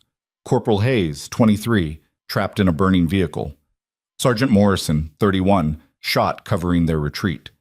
3 men who trusted her to get them home. 3 men who died because the intel was wrong, because command had sent them into a kill box, because someone higher up had decided their lives were acceptable losses. Sarah closed the file. Tomorrow, she'd have to talk about this, in front of cameras, in front of strangers, and she had no idea if she could do it without falling apart. Back. The courtroom was packed. Judge Patricia Kemp presided, her expression stern as Brennan's lawyer argued his case. Your Honor, this so-called review is nothing more than a public lynching. My client has not been charged with any crime. He has a right to due process. Your client had due process when the hospital board voted unanimously to terminate his employment, the hospital's attorney countered. This review is an internal matter. Dr. Brennan is free to decline participation. Decline? The lawyer's voice rose. And let his reputation be destroyed in absentia? Judge Kemp raised a hand. Enough. I've reviewed the hospital's proposal. The review will proceed as scheduled. Dr. Brennan may attend and present his defense, or he may abstain, but he cannot prevent the hospital from examining its own policies and personnel. Brennan's lawyer opened his mouth to object. That's final, Kemp said. Court adjourned. Sarah watched from the gallery as Brennan stood. He looked smaller than she remembered. His suit was rumpled. His face was pale and drawn. Their eyes met across the courtroom. For a moment, neither moved. Then Brennan looked away. The review was held in Riverside General's largest auditorium. 500 seats filled within an hour. Cameras lined the back wall. A panel of 3 independent medical professionals sat at the front. Experts brought in from Johns Hopkins, Mayo Clinic, and Stanford. Sarah stood backstage, her hands shaking slightly. Her shoulder throbbed despite the painkillers she'd finally agreed to take. Dr. Vasquez appeared beside her. You don't have to do this. Yes, I do. No one's going to think less of you if you back out. I will. Sarah took a breath. I spent 3 years running from my past. If I run now, I'll never stop. Vasquez squeezed her good shoulder gently. Then go show them who you really are. The panel moderator's voice echoed through the speakers. Our first witness is Commander Sarah Mitchell, current Director of Emergency Services. Sarah walked onto the stage. The lights were blinding. The crowd was a dark mass beyond the glare. She sat at the witness table. A microphone was adjusted in front of her. The moderator, Dr. Ellen Park from Johns Hopkins, spoke first. Commander Mitchell, thank you for agreeing to testify. I understand you've waived your right to privacy regarding your military service. Yes. Can you explain why? Sarah's throat was tight. Because transparency matters. If I'm going to lead this department, people need to know who I am. All of it, not just the parts that look good on paper. Park nodded. Let's start with your time at Riverside. When did you begin working here? 18 months ago. And your initial position? Trauma nurse, emergency department. Were you qualified for a leadership role at that time? Yes, I had 12 years of military medical experience, combat trauma, mass casualty events, crisis management. Did you apply for a leadership position? No. Why not? Sarah paused. Because I was trying to be invisible. I didn't want attention. I didn't want responsibility. I just wanted to do the work and go home. What changed? The attack forced me to stop hiding. Park glanced at her notes. Let's talk about that night. When the armed contractors entered the trauma bay, you immediately identified them as hostile. How? Their movement patterns, their positioning, the way they scanned the room. I've seen mercenaries before. These men weren't federal agents. Did Dr. Brennan trust your assessment? No. What did he do? Sarah's voice remained steady. He suspended me, told me to turn in my badge and leave the hospital. A murmur went through the crowd. Park continued. What would have happened if you had left? People would have died. The contractors would have executed their target and probably killed any witnesses. But you didn't leave. No. Why? Sarah met Park's eyes. Because I took an oath to protect people, to do no harm. That oath doesn't end when someone suspends you. Park leaned forward. Commander, I need to ask about Kandahar, about the operation that ended your military career. Sarah's hands tightened on the table. I understand this is difficult, Park said quietly. But it's relevant to understanding your actions that night. Sarah nodded slowly. What do you want to know? Tell us what happened. Sarah's voice was barely above a whisper at first, then grew stronger. We were tasked with evacuating 30 wounded soldiers from a forward operating base. Intel said the route was clear. It wasn't. We drove straight into an ambush. IEDs, RPGs. Sniper fire from elevated positions. The auditorium was completely silent. I had 30 men depending on me. Critical injuries, amputations, sucking chest wounds. Some were conscious, some weren't. All of them were dying. Sarah's voice cracked slightly. I had to choose who to load first, who could wait, who might not survive the trip. How did you make those decisions? Training, triage protocols, and hoping I was making the right call. How many did you save? 27. And the others? Sarah's eyes closed. Private Jennings bled out before we could reach him. Corporal Hayes was trapped in a vehicle that caught fire. Sergeant Morrison was shot covering our retreat. He died in my arms. Someone in the audience was crying. Commander Mitchell, Park said gently. The military ruled those deaths unavoidable. They gave you a commendation. Why did you leave? Because command called them acceptable losses. Sarah's voice turned hard. 3 men died because someone gave us bad intel. Because someone decided a mission was more important than verifying the intelligence. And when I asked for an investigation, I was told to stand down. So you resigned. I quit. There's a difference. What is it? Resigning is graceful. Quitting is angry. Sarah looked directly at the camera. I quit because I couldn't serve in a system that treated soldiers like numbers on a spreadsheet. And I came to Riverside hoping civilian medicine would be different. Was it? For a while. Until I realized it was the same system, just different uniforms. Park nodded slowly. Thank you, Commander. That took courage. Sarah stood. Her legs were shaking. She walked off stage into Vasquez's waiting arms. You did good, Vasquez whispered. Sarah couldn't speak. The adrenaline was wearing off, leaving her hollow. The moderator's voice echoed again. Our next witness is Dr. Marcus Brennan. Sarah turned to watch the screen backstage.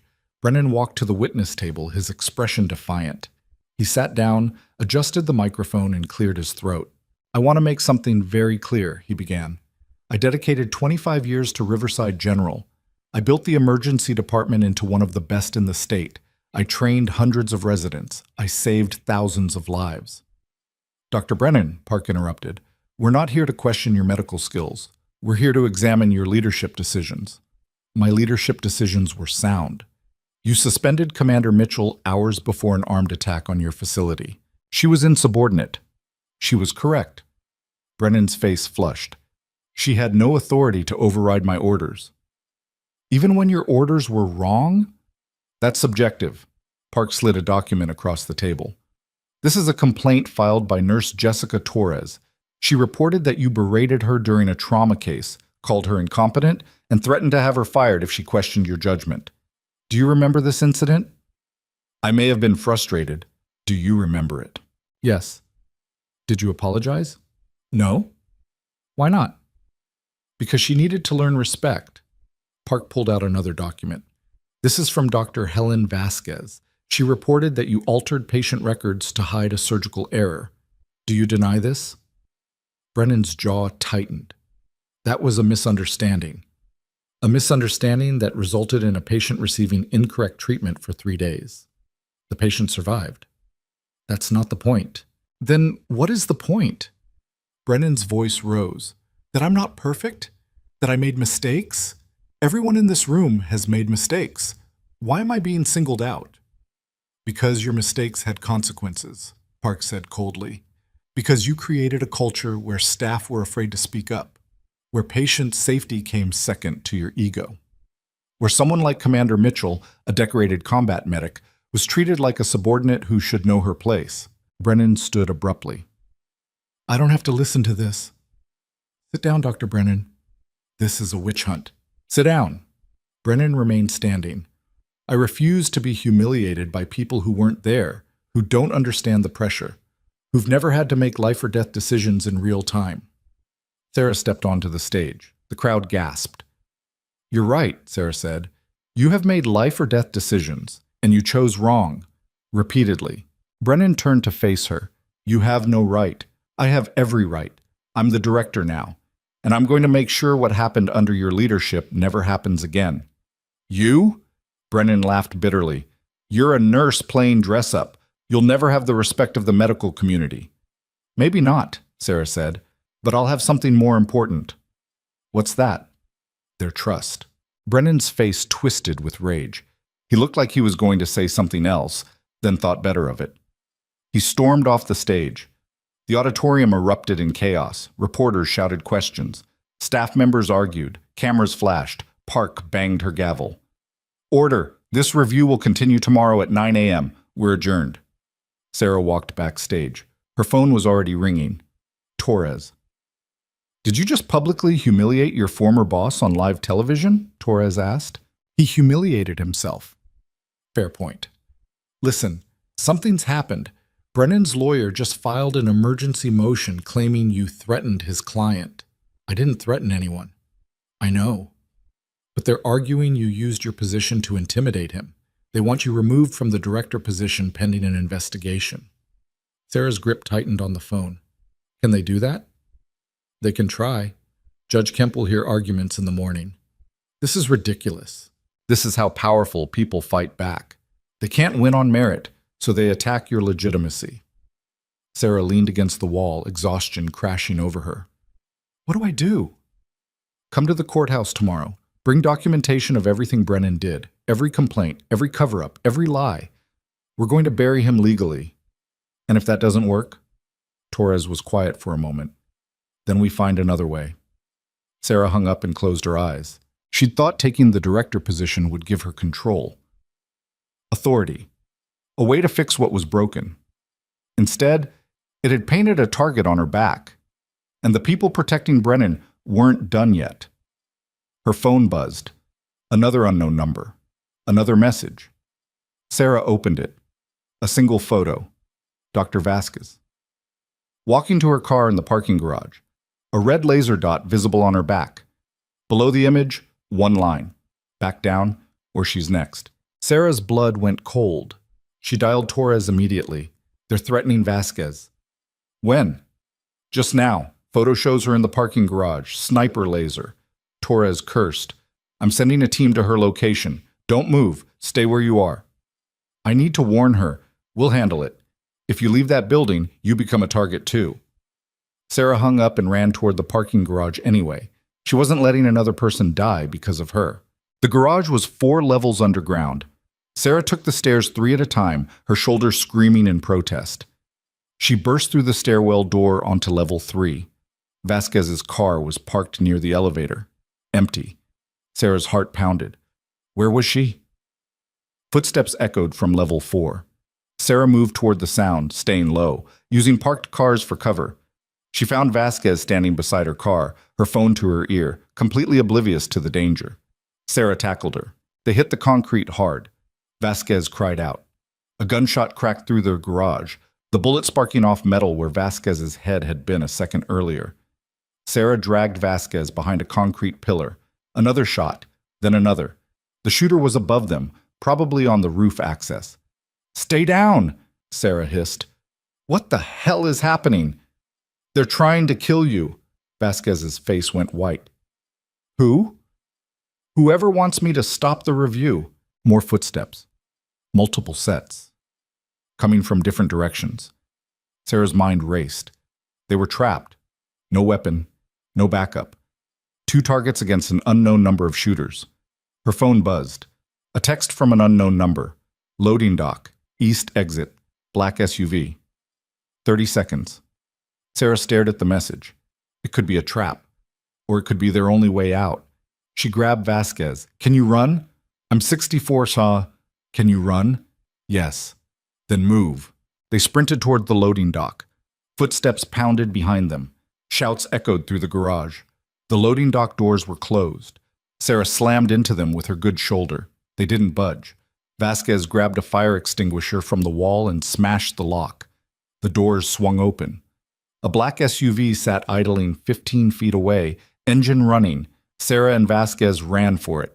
The rear door flew open. Captain Reyes leaned out, his face still bruised. Get in. They dove inside.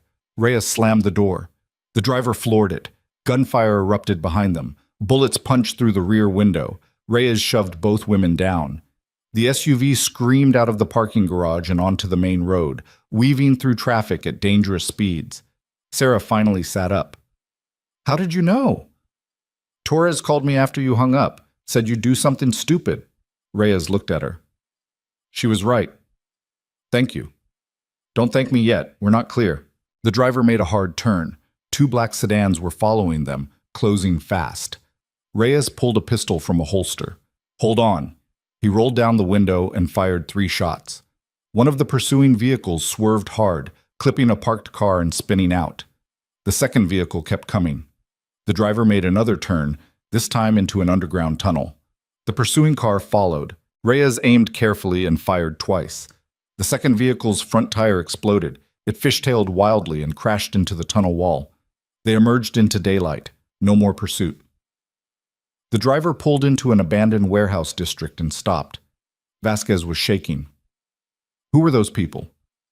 "Haldron Defense," Sarah said. "Or what's left of them." "They tried to kill me because of the review?" "They tried to kill you to scare me, to make me back down." Vasquez's expression hardened. "Did it work?" Sarah met her eyes. "What do you think?" "I think you're going to finish what you started." "Damn right." Reyes stepped out of the vehicle and made a call. Sarah could hear him talking to Torres, giving their location, requesting a secure transport. Vasquez turned to Sarah. "Why did you save me?" "Because you stood up for me when no one else would." "That doesn't mean you owe me your life." "Maybe not. But I wasn't going to let them take yours." Vasquez was quiet for a moment. "My husband died 10 years ago. Cancer. I stayed at Riverside because the work mattered, because I thought I could make a difference." She looked at Sarah. "Then Brennan took over and everything changed. The hospital became a business instead of a mission, and I was too tired to fight him." "You're fighting now, because you showed me it's possible." Vasquez smiled slightly. "I'm too old for this, you know." "You ran pretty fast for 64. Adrenaline's a hell of a drug." Reyes climbed back into the SUV. "Torres is sending a team. They'll secure both of you until the trial." "How long?" Sarah asked. "As long as it takes." "That's not an answer." "It's the only one I have." Sarah's phone buzzed again. She tensed, expecting another threat. Instead, it was a message from Margaret Hayes. The board voted. "We're moving forward with the review regardless of threats. Day 2 starts tomorrow at 9. Will you testify again?" Sarah typed back, "Yes." Hayes responded immediately. "Security will be tripled. Federal marshals will be present. We're not backing down." Sarah showed the message to Vasquez. "They're not going to stop," Vasquez said. "Neither are we." Day 2 of the review drew an even larger crowd. Metal detectors lined every entrance. Federal marshals stood at attention throughout the auditorium. Armed guards patrolled the perimeter. Sarah sat in the front row, her shoulders still bandaged, her expression grim. Dr. Park took the podium. "Yesterday's proceedings were interrupted by a security incident. Let me be clear, this review will continue. Anyone who attempts to interfere will face federal charges." The crowd murmured. "Our next witness is Laura Vance, former hospital director." 2 marshals escorted Laura into the room. She was still in handcuffs, still wearing an orange jumpsuit. Her eyes were red from crying. Laura sat at the witness table. Park didn't waste time with pleasantries. "Miss Vance, you've agreed to testify in exchange for a reduced sentence. Is that correct?" "Yes." "Tell us about your arrangement with Haldron Defense." Laura's voice was barely audible. "They approached me 2 years ago, offered me money to alter medical records related to their employees, industrial accidents, exposure to chemicals, anything that might create liability." "How much money?" $2 million, paid over 18 months. The crowd erupted. Park banged her gavel. "Did Dr. Brennan know about this arrangement?" Laura hesitated. "Miss Vance, you're under oath." "Yes, he knew." Brennan, sitting in the audience, shot to his feet. "That's a lie. Dr. Brennan, sit down or you'll be removed." "She's lying to save herself." 2 marshals moved toward him. Brennan sat down slowly, his face scarlet. Park turned back to Laura. "How did Dr. Brennan participate?" "He signed off on the altered records, made sure they passed internal review. He also received payments." How much? $500,000. The room exploded again. Reporters rushed toward the exits, calling their editors. Staff members shouted at Brennan. Cameras flashed incessantly. Park struggled to restore order. "We will have silence, or I will clear this room." The noise gradually subsided. Park continued. "Miss Vance? Were there other hospital employees involved?" "Yes.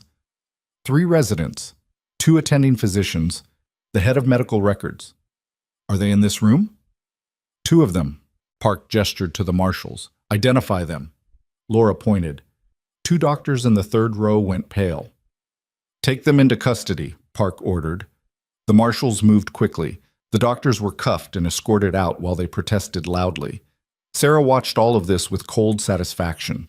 The corruption was deeper than she'd thought, wider, more people implicated, and they were all going down. Park dismissed Laura and called the next witness. One by one, nurses and residents testified about Brennan's behavior. The intimidation, the retaliation, the culture of fear he'd created. A resident named Dr. Michael Porter broke down crying on the stand. "I tried to report him 3 times. Every time I was told to drop it, or I'd lose my residency. I had $200,000 in student loans. I couldn't risk it." "What did Dr. Brennan do when you questioned his judgment?" Park asked. "He humiliated me in front of the entire surgical team, called me incompetent, said I'd never be a real doctor." Porter wiped his eyes. "I almost quit medicine because of him." Sarah felt something shift in her chest. She'd known Brennan was cruel, but hearing the full scope of his destruction was different. How many careers had he ruined? How many people had he broken? The testimonies continued for 6 hours. By the end, Brennan sat alone in the back row, his face buried in his hands. No one sat near him. No one spoke to him. He'd become exactly what he deserved, invisible. Park adjourned for the day. Sarah stood to leave, but a hand caught her arm. It was Jessica, the young nurse from the attack. "Commander, can I talk to you?" "Of course." Jessica led her into a quiet hallway. "I want to testify tomorrow." "About what?" "About what you did that night. About how you saved my life. About how you protected everyone when Brennan ran and hid." Jessica's voice shook. "People need to hear the truth. Not just about him. About you." Sarah hesitated. "I don't need—" "Yes, you do. Because right now, there are people trying to discredit you, trying to make it seem like you're just as bad as Brennan. But you're not." Jessica met her eyes. "You're the reason I'm still a nurse. You're the reason I didn't quit, and I'm not the only one." Sarah felt her throat tighten. "Okay. Really? Really?" Jessica smiled through tears. "Thank you."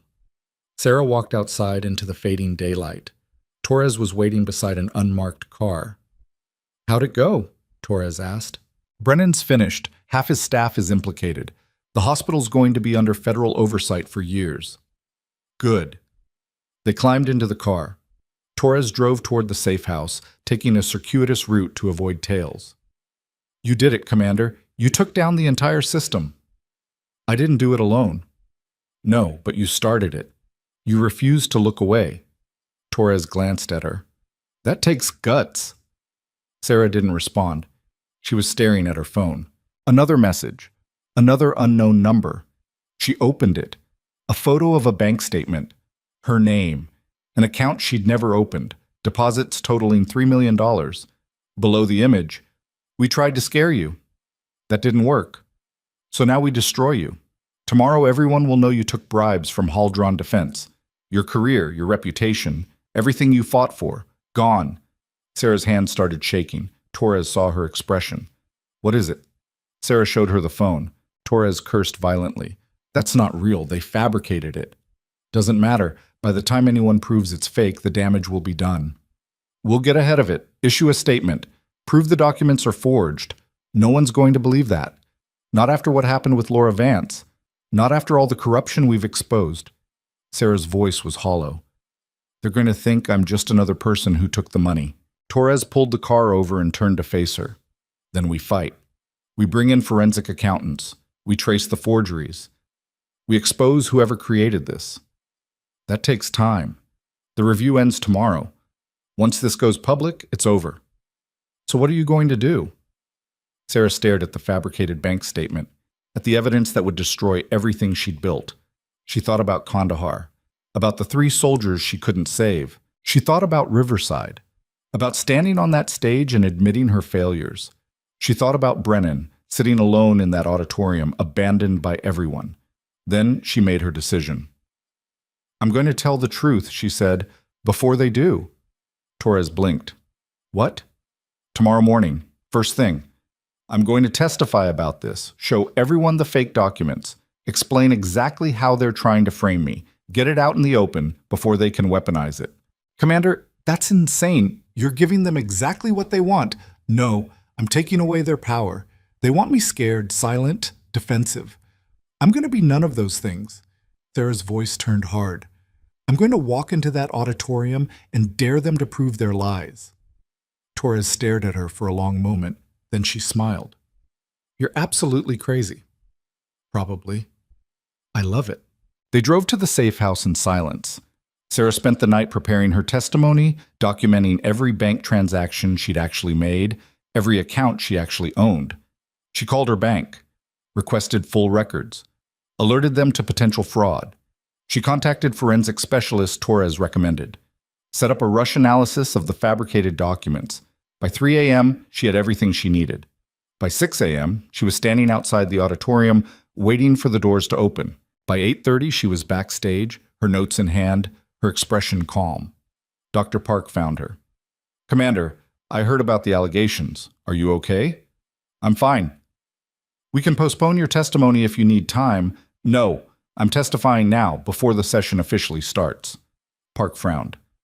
"That's not on the schedule." "Put it on."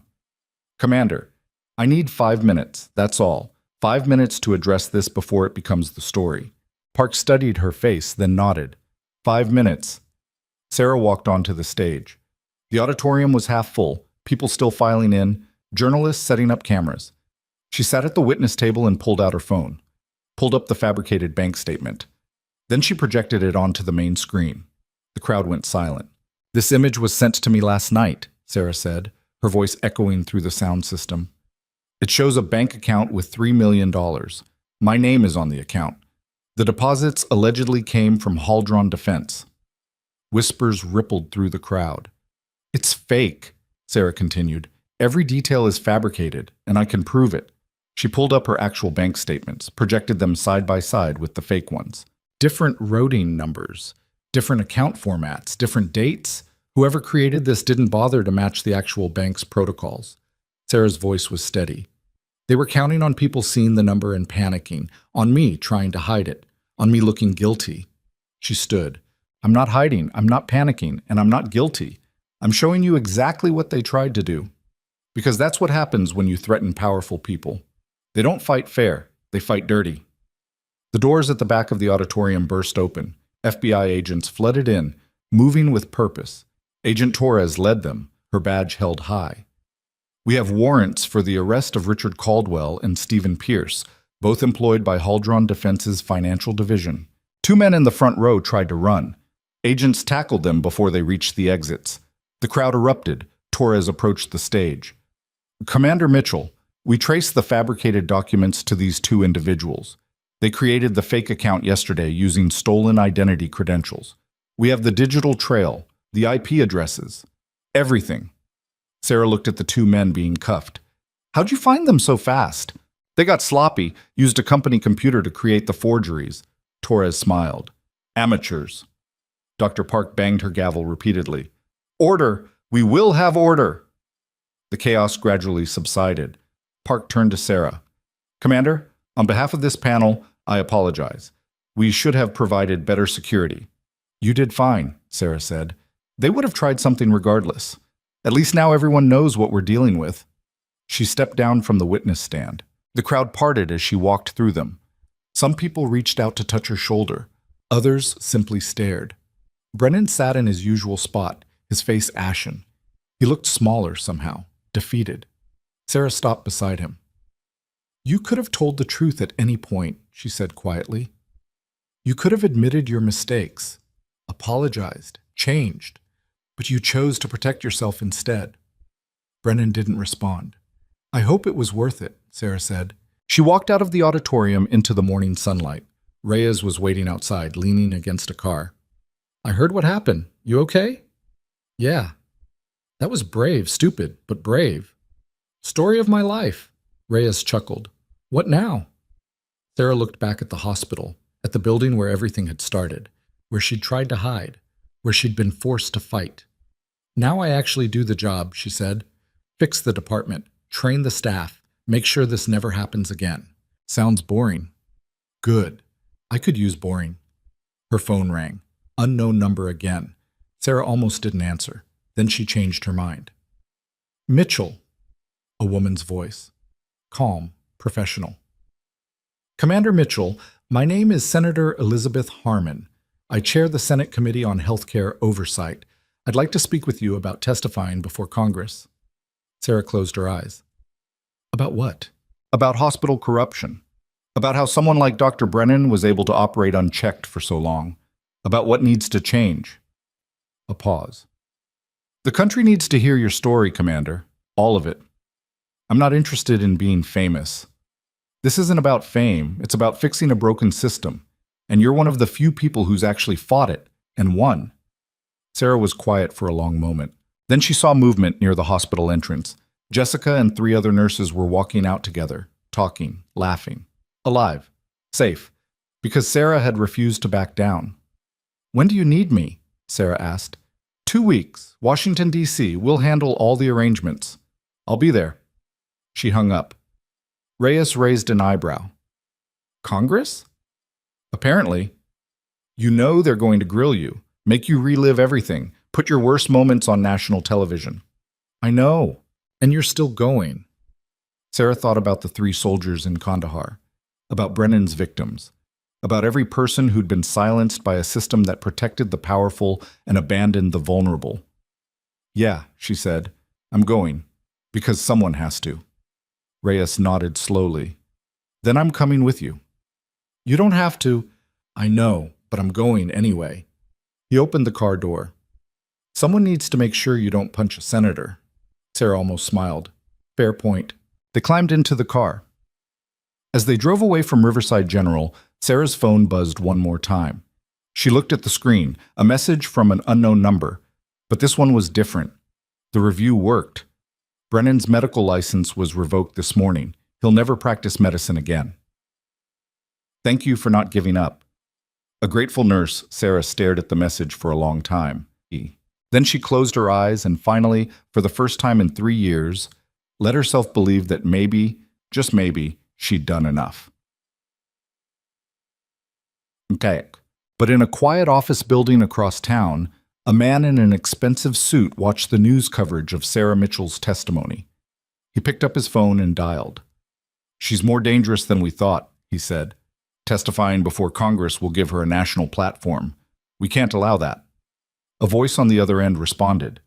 The man listened, his expression unchanging. I don't care what it costs, he finally said. Sarah Mitchell needs to disappear before she reaches Washington, permanently. He hung up and turned back to the television. On screen, Sarah was walking out of Riverside General, surrounded by federal agents and supporters. The man smiled coldly. Enjoy your victory, Commander. It won't last long.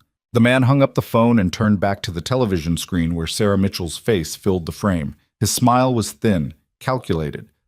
Behind him, the office door opened. Sir, the contractors are ready. Good. Make it look like an accident, nothing traceable. And if she has protection, then make sure the protection dies with her. The door closed. The man returned to watching the news, already composing the statement he'd release after Sarah's tragic demise. A car accident, a gas leak, something believable. He didn't notice the red recording light blinking on his desk phone, or the FBI agent listening 3 floors below. Sarah stood in the parking lot of Riverside General, her phone still in her hand, the grateful nurse's message glowing on the screen. Reyes was saying something about security protocols for the trip to Washington, but his voice seemed distant. She was thinking about Brennan, about how small he'd looked in that auditorium, about how easy it had been to destroy him once people finally paid attention. Commander, are you listening? Sarah looked up. Sorry. What? Reyes sighed. I said Torres wants us back at the safe house. She's got new intel on Haldron Defense's remaining operations. More threats? Always. They climbed into the vehicle. The drive back was quiet, the city sliding past in a blur of gray buildings and afternoon light. Sarah's shoulder ached. She was tired in a way that sleep wouldn't fix. When they reached the safe house, Torres was waiting with 3 other agents and a laptop displaying surveillance footage. "We got him," Torres said without preamble. "Got who?" Torres turned the laptop screen. It showed a man in an expensive suit sitting in an office talking on the phone. The audio was crystal clear. "She's more dangerous than we thought. Testifying before Congress will give her a national platform. We can't allow that." Sarah's blood went cold. She watched the rest of the recording. The orders. The plan to kill her before Washington. "Who is he?" Sarah asked. "Victor Kelso, Executive Vice President of Haldron Defense. Harrington's boss. The man actually running the operation while Harrington took the fall." Torres paused. "He's been hidden for months. No public appearances. No testimony. Until now." "How'd you get this?" "We tapped his office after we arrested Harrington. Been waiting for him to make a move." Torres smiled grimly. "He just did." Reyes leaned forward. "This is enough to arrest him." "It's enough to destroy him," Torres corrected. "He just ordered a hit on a federal witness on tape. That's conspiracy to commit murder. He's done." Sarah watched the video again. Kelso's cold expression, his casual tone, like ordering someone's death was just another business transaction. "When do we move?" Sarah asked. "Now. FBI SWAT is mobilizing. We hit his location in 30 minutes. Torres looked at Sarah. "You should stay here." "Not a chance." "Commander Ipon, I want to see his face when you arrest him. I want him to know exactly who took him down." Torres and Reyes exchanged glances. "Fine," Torres said, "but you stay in the vehicle. No heroics." "Wouldn't dream of it." They moved out in a convoy of 4 SUVs, lights off, silent. Kelso's office was in a downtown high-rise, 32nd floor, surrounded by legitimate businesses that had no idea they were sharing a building with a criminal operation. The SWAT team moved first, clearing the lobby, securing the elevators. Sarah watched from the vehicle's monitor as tactical units swept through the building floor by floor. Then the radio crackled. "Target located, Office 3207, 4 armed security inside." Torres's voice was calm. "Rules of engagement? Non-lethal unless threatened. We want him alive." The assault lasted 43 seconds. Sarah watched it unfold through multiple camera feeds, body cams, hallway security, the SWAT team's helmet cams. Flashbangs, shouts, Kelso's security guards throwing down their weapons the moment they realized they were outgunned, and Kelso himself standing behind his desk, his expression finally showing something other than cold calculation. Fear. They brought him out in handcuffs 20 minutes later. Sarah watched from the SUV as agents escorted him past media cameras that had somehow already arrived. Kelso's eyes swept the crowd, then locked onto Sarah. He stopped walking. The agents tried to move him forward, but he resisted. "You," he said. His voice carried across the parking lot. "You think you've won?" Sarah stepped out of the vehicle. Torres grabbed her arm. "Don't." Sarah shook her off and walked toward Kelso. Reyes followed, his hand near his weapon. She stopped 5 feet away. "Yeah, I think I won. This changes nothing. The system is bigger than one company, bigger than Haldron. There are a dozen operations just like ours, a dozen men just like me. You take one down, 2 more appear." "Maybe," Sarah said, "but you're still going to prison. Harrington's going to prison. Brennan lost everything. Laura Vance is facing 20 years, and every single person who enabled you is being exposed." "For what? A few years of bad headlines?" Kelso smiled. "I'll be out in 5 years with a plea deal. I'll retire somewhere warm, live off my offshore accounts. While you spend the rest of your life looking over your shoulder." Sarah stepped closer. "You're right about one thing. There are more like you, more corruption, more systems designed to protect people like you and punish people like me." She paused. "But now everyone knows what to look for, because of this case, because of what you tried to do. Every hospital is reviewing their contracts. Every defense contractor is facing scrutiny. You didn't just lose. You became the example." Kelso's smile faded. "So yeah," Sarah continued, "you might get out eventually, but your company is destroyed. Your reputation is dust, and your name is going to be used in ethics classes for the next 50 years as a case study in what not to do. She turned to Torres. Get him out of my sight. Torres nodded. The agents dragged Kelso toward a waiting transport vehicle. He shouted back at her. You're nothing, just a nurse who got lucky. Sarah didn't respond. She didn't need to. Because as the media cameras turned toward her, she realized something had changed. The reporters weren't shouting questions. They were waiting, respectfully. One finally spoke up. Commander Mitchell, do you have a statement? Sarah looked at the cameras, at the lenses broadcasting her face across the country. I'm not a hero, she said. I'm someone who refused to look away when things got hard, someone who couldn't live with staying silent. And if that makes me dangerous to people like Victor Kelso, then so be it. She walked back to the SUV. This time, no one tried to stop her. Detain. The next 2 weeks passed in a blur. Sarah testified before 3 different grand juries, gave depositions to federal prosecutors, reviewed evidence until her eyes burned. Brennan was formally charged with fraud, conspiracy, and endangering patients. His medical license was permanently revoked. His face was plastered across every news outlet as the embodiment of medical corruption. Laura Vance pleaded guilty to 23 counts. Her sentencing hearing was scheduled for next month. Harrington and Kelso both refused to cooperate, which meant they'd face the full weight of federal charges. Conspiracy, attempted murder, racketeering. Their trials would take years, but they'd already lost everything that mattered. Through it all, Sarah kept working. She returned to Riverside General as Emergency Department Director and began the slow process of rebuilding trust. She fired 3 doctors who'd enabled Brennan, promoted 2 nurses to leadership positions, established new protocols for reporting abuse and corruption. It was exhausting work, frustrating. Some staff resented the changes, some resisted, but slowly things began to shift. On the morning she was scheduled to testify before Congress, Sarah stood in her apartment staring at her reflection. The sling was finally gone. Her shoulder was still stiff but functional. She wore a simple dark suit, nothing flashy, nothing that screamed, "Look at me." She looked like exactly what she was, someone who'd been through hell and came out the other side. Torres arrived to drive her to the airport. They didn't talk much during the ride. What was there to say? They both knew what was coming. The hearing would be televised. Senators would ask pointed questions. The media would dissect every word. Sarah's past would be laid bare for millions of people to judge. At the airport, Reyes was waiting with a security detail. Ready? No, Sarah said honestly, but I'm going anyway. They flew to Washington on a government plane. Sarah spent most of the flight reviewing her testimony, making notes, preparing for questions she knew would come. Captain Reyes sat across from her, reading a file. After a while, he looked up. Commander, can I ask you something? Sure. Why are you really doing this? You could walk away, take the director job, live quietly. But instead you're putting yourself in front of Congress. Why?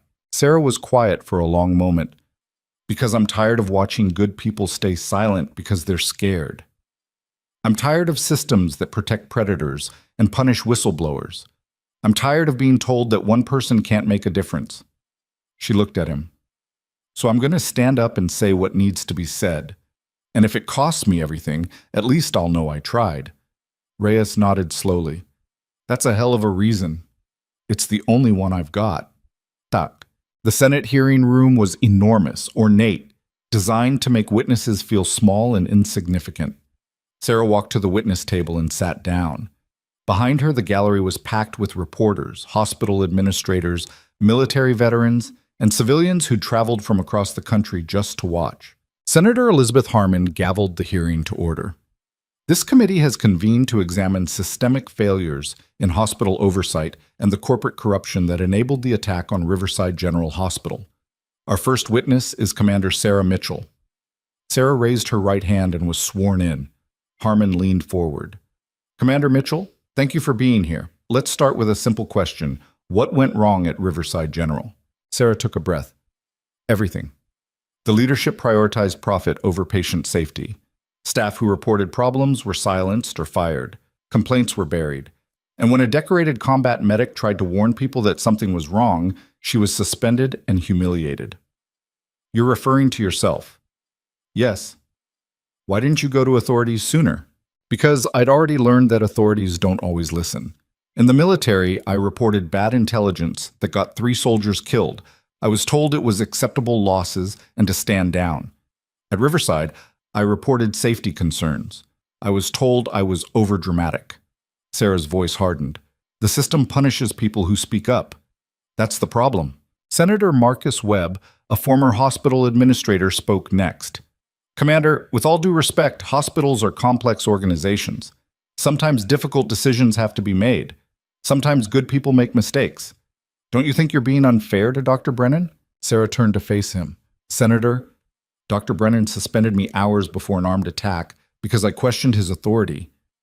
He took bribes from a defense contractor. He altered patient records to hide medical errors. Those aren't mistakes. Those are crimes. But he also saved lives during his career. So did I. That doesn't excuse what he did. Sarah leaned forward.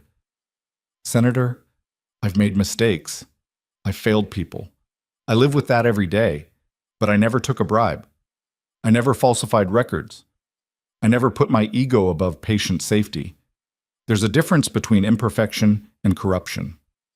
Webb sat back, his face flushed. Harmon took control again.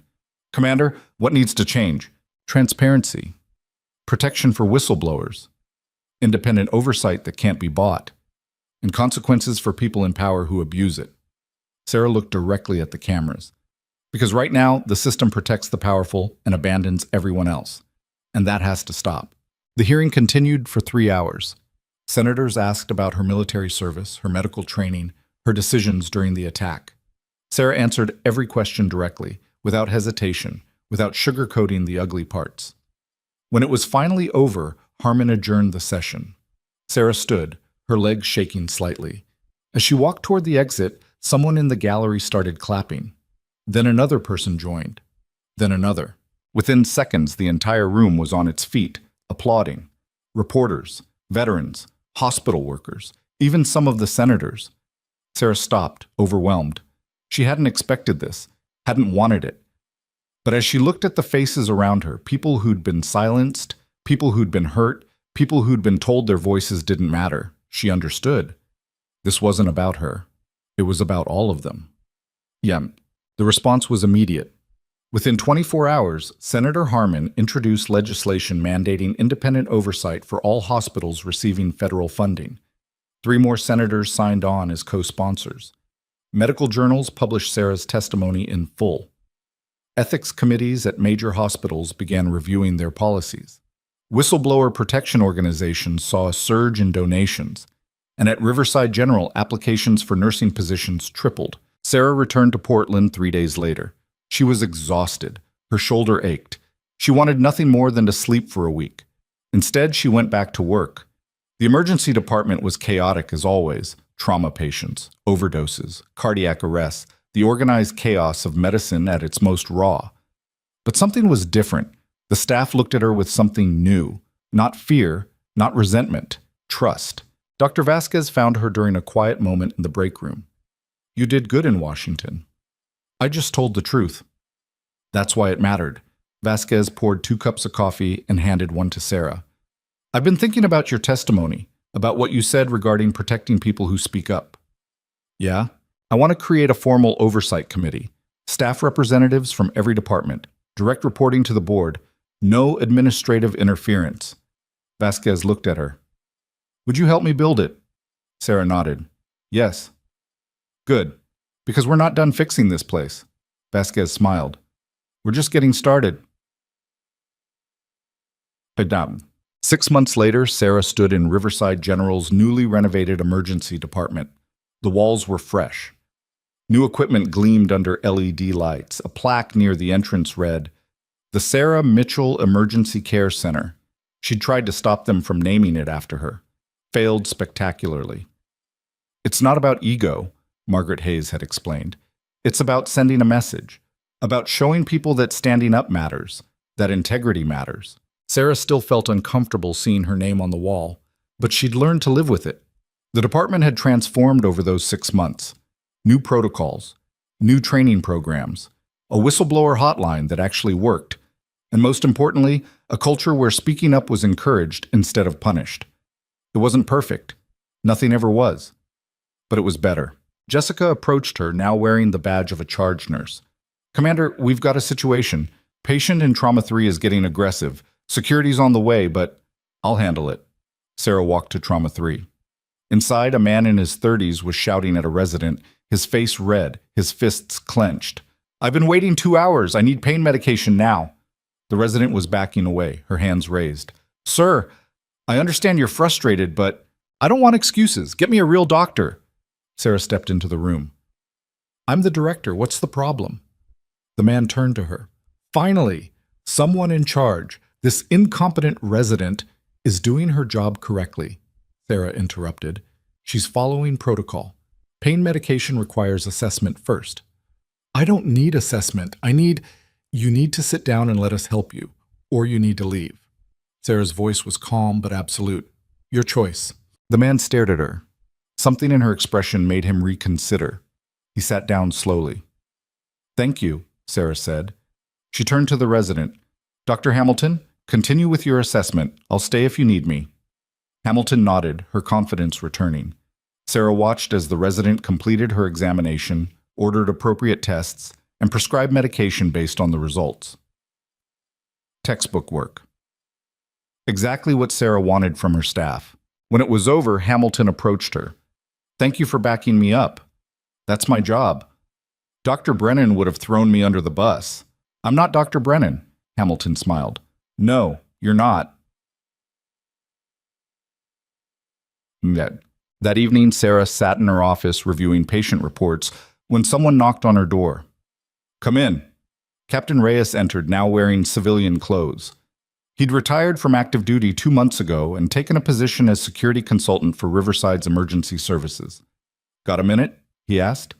"Sure." Reyes sat down. "I wanted to show you something." He pulled out his phone and opened a news article. "You've been nominated for the Presidential Medal of Freedom." Sarah stared at the screen. "What?" "The White House just announced it. You're being honored for your service in the military and your efforts to expose corruption in healthcare." Reyes looked at her. "Congratulations, Commander." Sarah didn't know what to say. The Medal of Freedom, the highest civilian honor in the country. "I don't want it," she finally said. "Too bad. You're getting it anyway." "Reyes?" "Commander, I know you don't like attention. I know you think you're just doing your job. But sometimes the world needs symbols. Sometimes people need to see someone stand up and fight and win. You're that symbol now." "I don't want to be a symbol." "Then be an example instead." Reyes stood. "Show people that one person really can make a difference, that speaking up matters, that fighting for what's right is worth it." He left before she could argue. Sarah sat alone in her office, staring at the article, at her own face looking back at her from the screen. She thought about Private Jennings, Corporal Hayes, Sergeant Morrison, the 3 soldiers she'd failed to save. She thought about Dr. Brennan, Laura Vance, Victor Kelso, all the people who'd chosen corruption over integrity. She thought about Jessica, Dr. Hamilton, the nurses and residents who'd found their voices because someone finally stood up for them. And she realized Reyes was right. This wasn't about her anymore. It never had been. The Medal of Freedom ceremony was held in the White House Rose Garden on a bright October morning. Sarah stood with 11 other recipients, scientists, activists, artists, educators, people who dedicated their lives to making the world better. She felt out of place among them.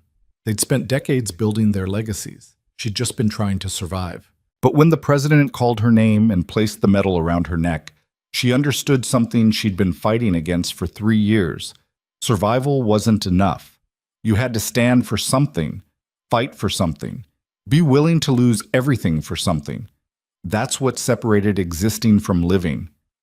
The president shook her hand. "Commander Mitchell, your courage inspired millions of people. Thank you for your service, all of it." Sarah nodded, unable to speak past the lump in her throat. After the ceremony, reporters crowded around her. Cameras flashed, questions flew. "Commander Mitchell, what's next for you?" Sarah thought about that question, about Riverside General waiting for her back in Portland, about the staff who needed training, about the systems that still needed fixing. about the work that would never really be finished. I'm going back to work, she said simply. There's still a lot to do. Will you run for office? Write a book? Start a foundation? No, I'm going to keep treating patients, keep training nurses, keep making sure that what happened at Riverside never happens anywhere else. Sarah looked directly at the camera.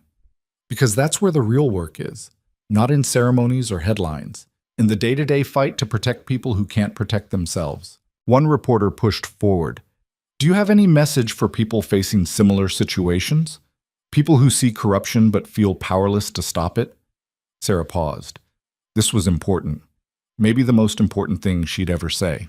Speak up, she said, even when you're scared, even when people tell you you're wrong, even when the system is designed to silence you, because every major change in history started with one person refusing to stay quiet, one person deciding that the risk was worth it. She paused. You might fail. You might lose everything. But staying silent guarantees nothing changes, and I'd rather fail trying than succeed at hiding. The reporters scribbled frantically. Sarah walked away before they could ask more questions. Reyes was waiting with the car. That was a hell of a speech. It wasn't a speech. It was the truth. Same thing, coming from you. They drove through Washington, D.C., past monuments and museums and buildings where history was made. Sarah looked out the window thinking about everything that had led her to this moment. The 3 soldiers who died. The hospital that betrayed her. The attack that forced her to stop hiding. The trial that exposed the truth. The testimony that changed policy. All of it mattered. All of it had purpose. Even the failures. Especially the failures. Because failure taught you what you were really made of. And surviving failure taught you that you were stronger than you thought. Where to? Reyes asked. Airport. I want to go home. Portland or, Riverside General, Sarah said. That's home now. Check. 3 weeks later, Sarah stood in the emergency department break room at 2 in the morning. The night shift was brutal. Multiple traumas, 2 cardiac arrests, a pediatric drowning that had taken everything the team had to revive. She was exhausted, covered in someone else's blood. Her shoulder ached from lifting a patient.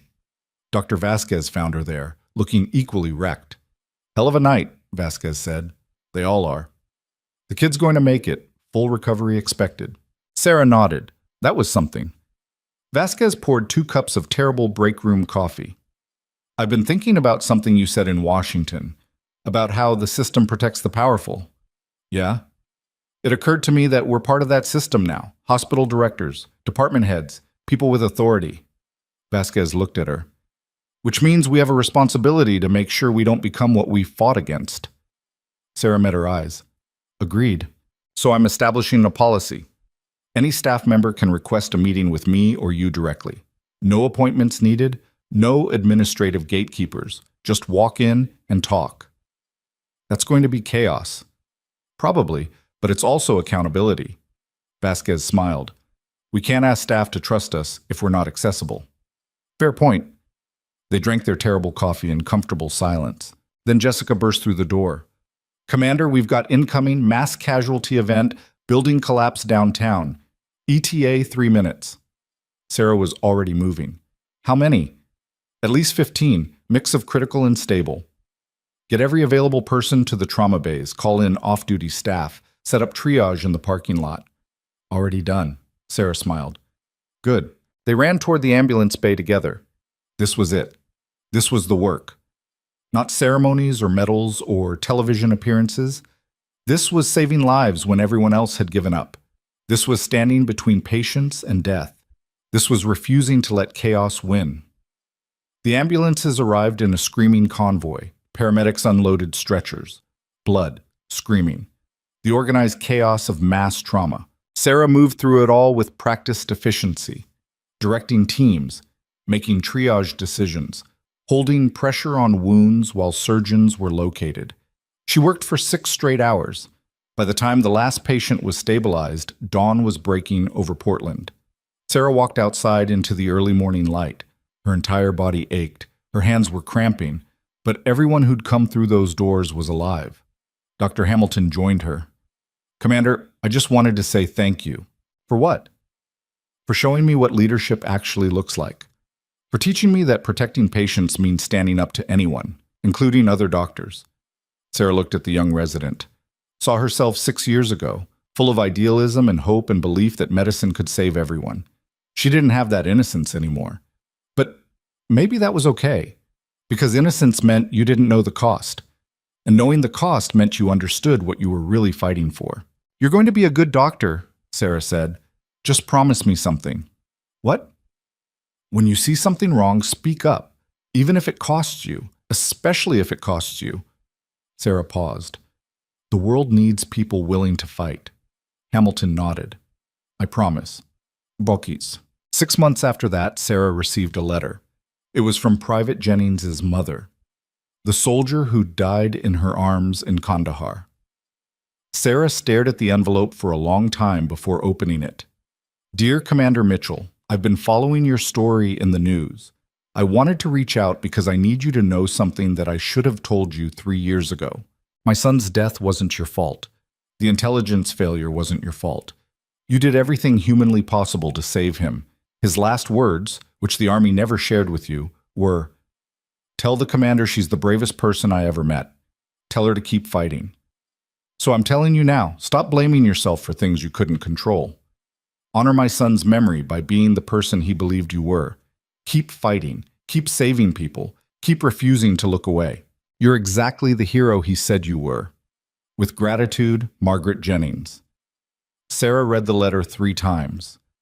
Then she carefully folded it and placed it in her desk drawer next to her military commendations. She didn't cry. She'd done enough of that.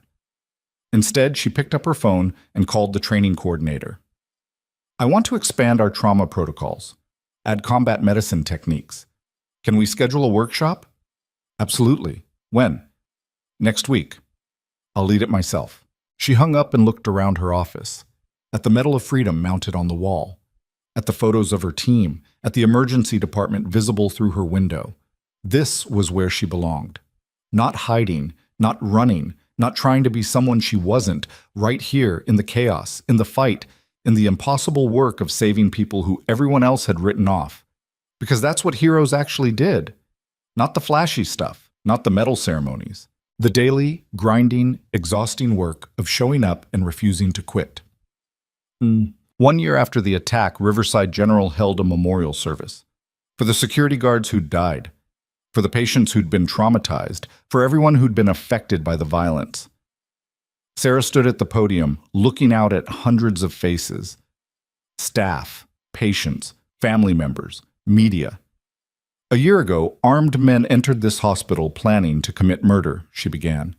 "They thought fear would make us weak, that chaos would make us helpless. They were wrong."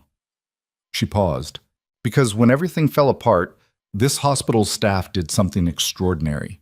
They protected patients. They stood between innocent people and violence. They refused to abandon their posts. Sarah's voice strengthened. They proved that courage isn't the absence of fear, it's the choice to act despite it. She looked at the memorial wall where names were inscribed in bronze. The people we honored today didn't die because they were weak. They died because they were brave, because they stood their ground, because they believed their lives meant something. Sarah turned back to the crowd. So we honor them by living the same way, by standing up, by speaking out, by refusing to let fear win. The applause was thunderous.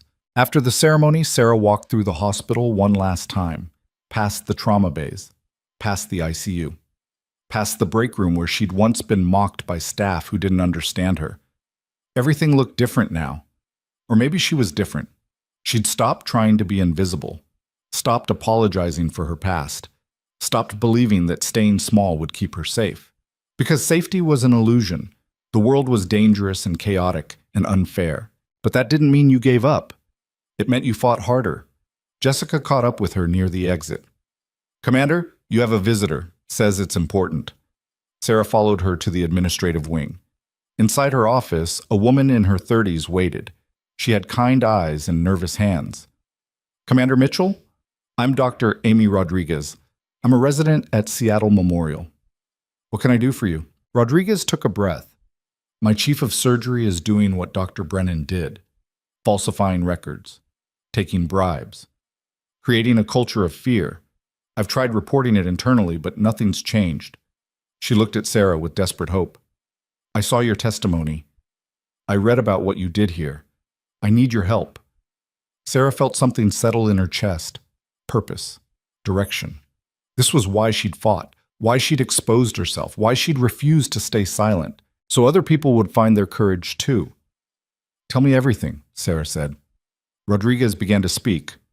Sarah listened, taking notes, already forming a plan, because the fight wasn't over. It would never be over. But that was okay, because Sarah Mitchell had finally figured out who she was supposed to be.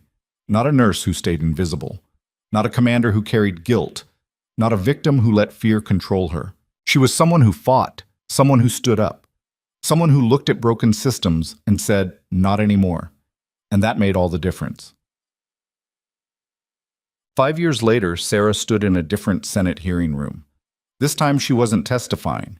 She was watching as Congress passed the Healthcare Whistleblower Protection Act, legislation directly inspired by her case. The bill guaranteed legal protection for medical professionals who reported corruption, created independent oversight boards, mandated transparency in hospital administration. It wouldn't solve everything. Laws never did, but it was a start. Senator Harmon found her afterward. You did this, Commander. None of this happens without you. I just told the truth. That's all it takes sometimes. Harmon smiled. What's next for you? Sarah thought about Riverside General, about the emergency department that now ran like a well-oiled machine, about the staff who trusted her, about the patients who lived because someone finally gave a damn. She thought about Dr. Rodriguez, whose hospital was now under federal investigation after Sarah had helped her file charges. She thought about the 23 other hospitals that had contacted her in the past 5 years, asking for guidance on fixing their own corrupt systems. I'm going to keep working, Sarah said. There's always another fight. And if you burn out? Sarah smiled. Then I'll rest. Then I'll get back up. That's how this works. She walked out of the Capitol building into the afternoon sunlight. Captain Reyes was waiting, gray now at the temples, but still solid as ever. Ready to go home? He asked. Yeah. They walked toward the car together. Sarah's phone buzzed. Another hospital administrator asking for advice. Another whistleblower looking for guidance. Another person who needed someone to tell them it was worth it to fight. She answered the call, because that's what she did now. She fought. Not with fists or weapons, with truth, with courage, with the stubborn refusal to let fear win. 3 soldiers had died in Kandahar. She couldn't save them, but she'd saved hundreds since then, maybe thousands, and every single one of them was proof that speaking up mattered, that standing up mattered, that one person refusing to stay silent could change everything. Sarah Mitchell had spent 3 years trying to be invisible.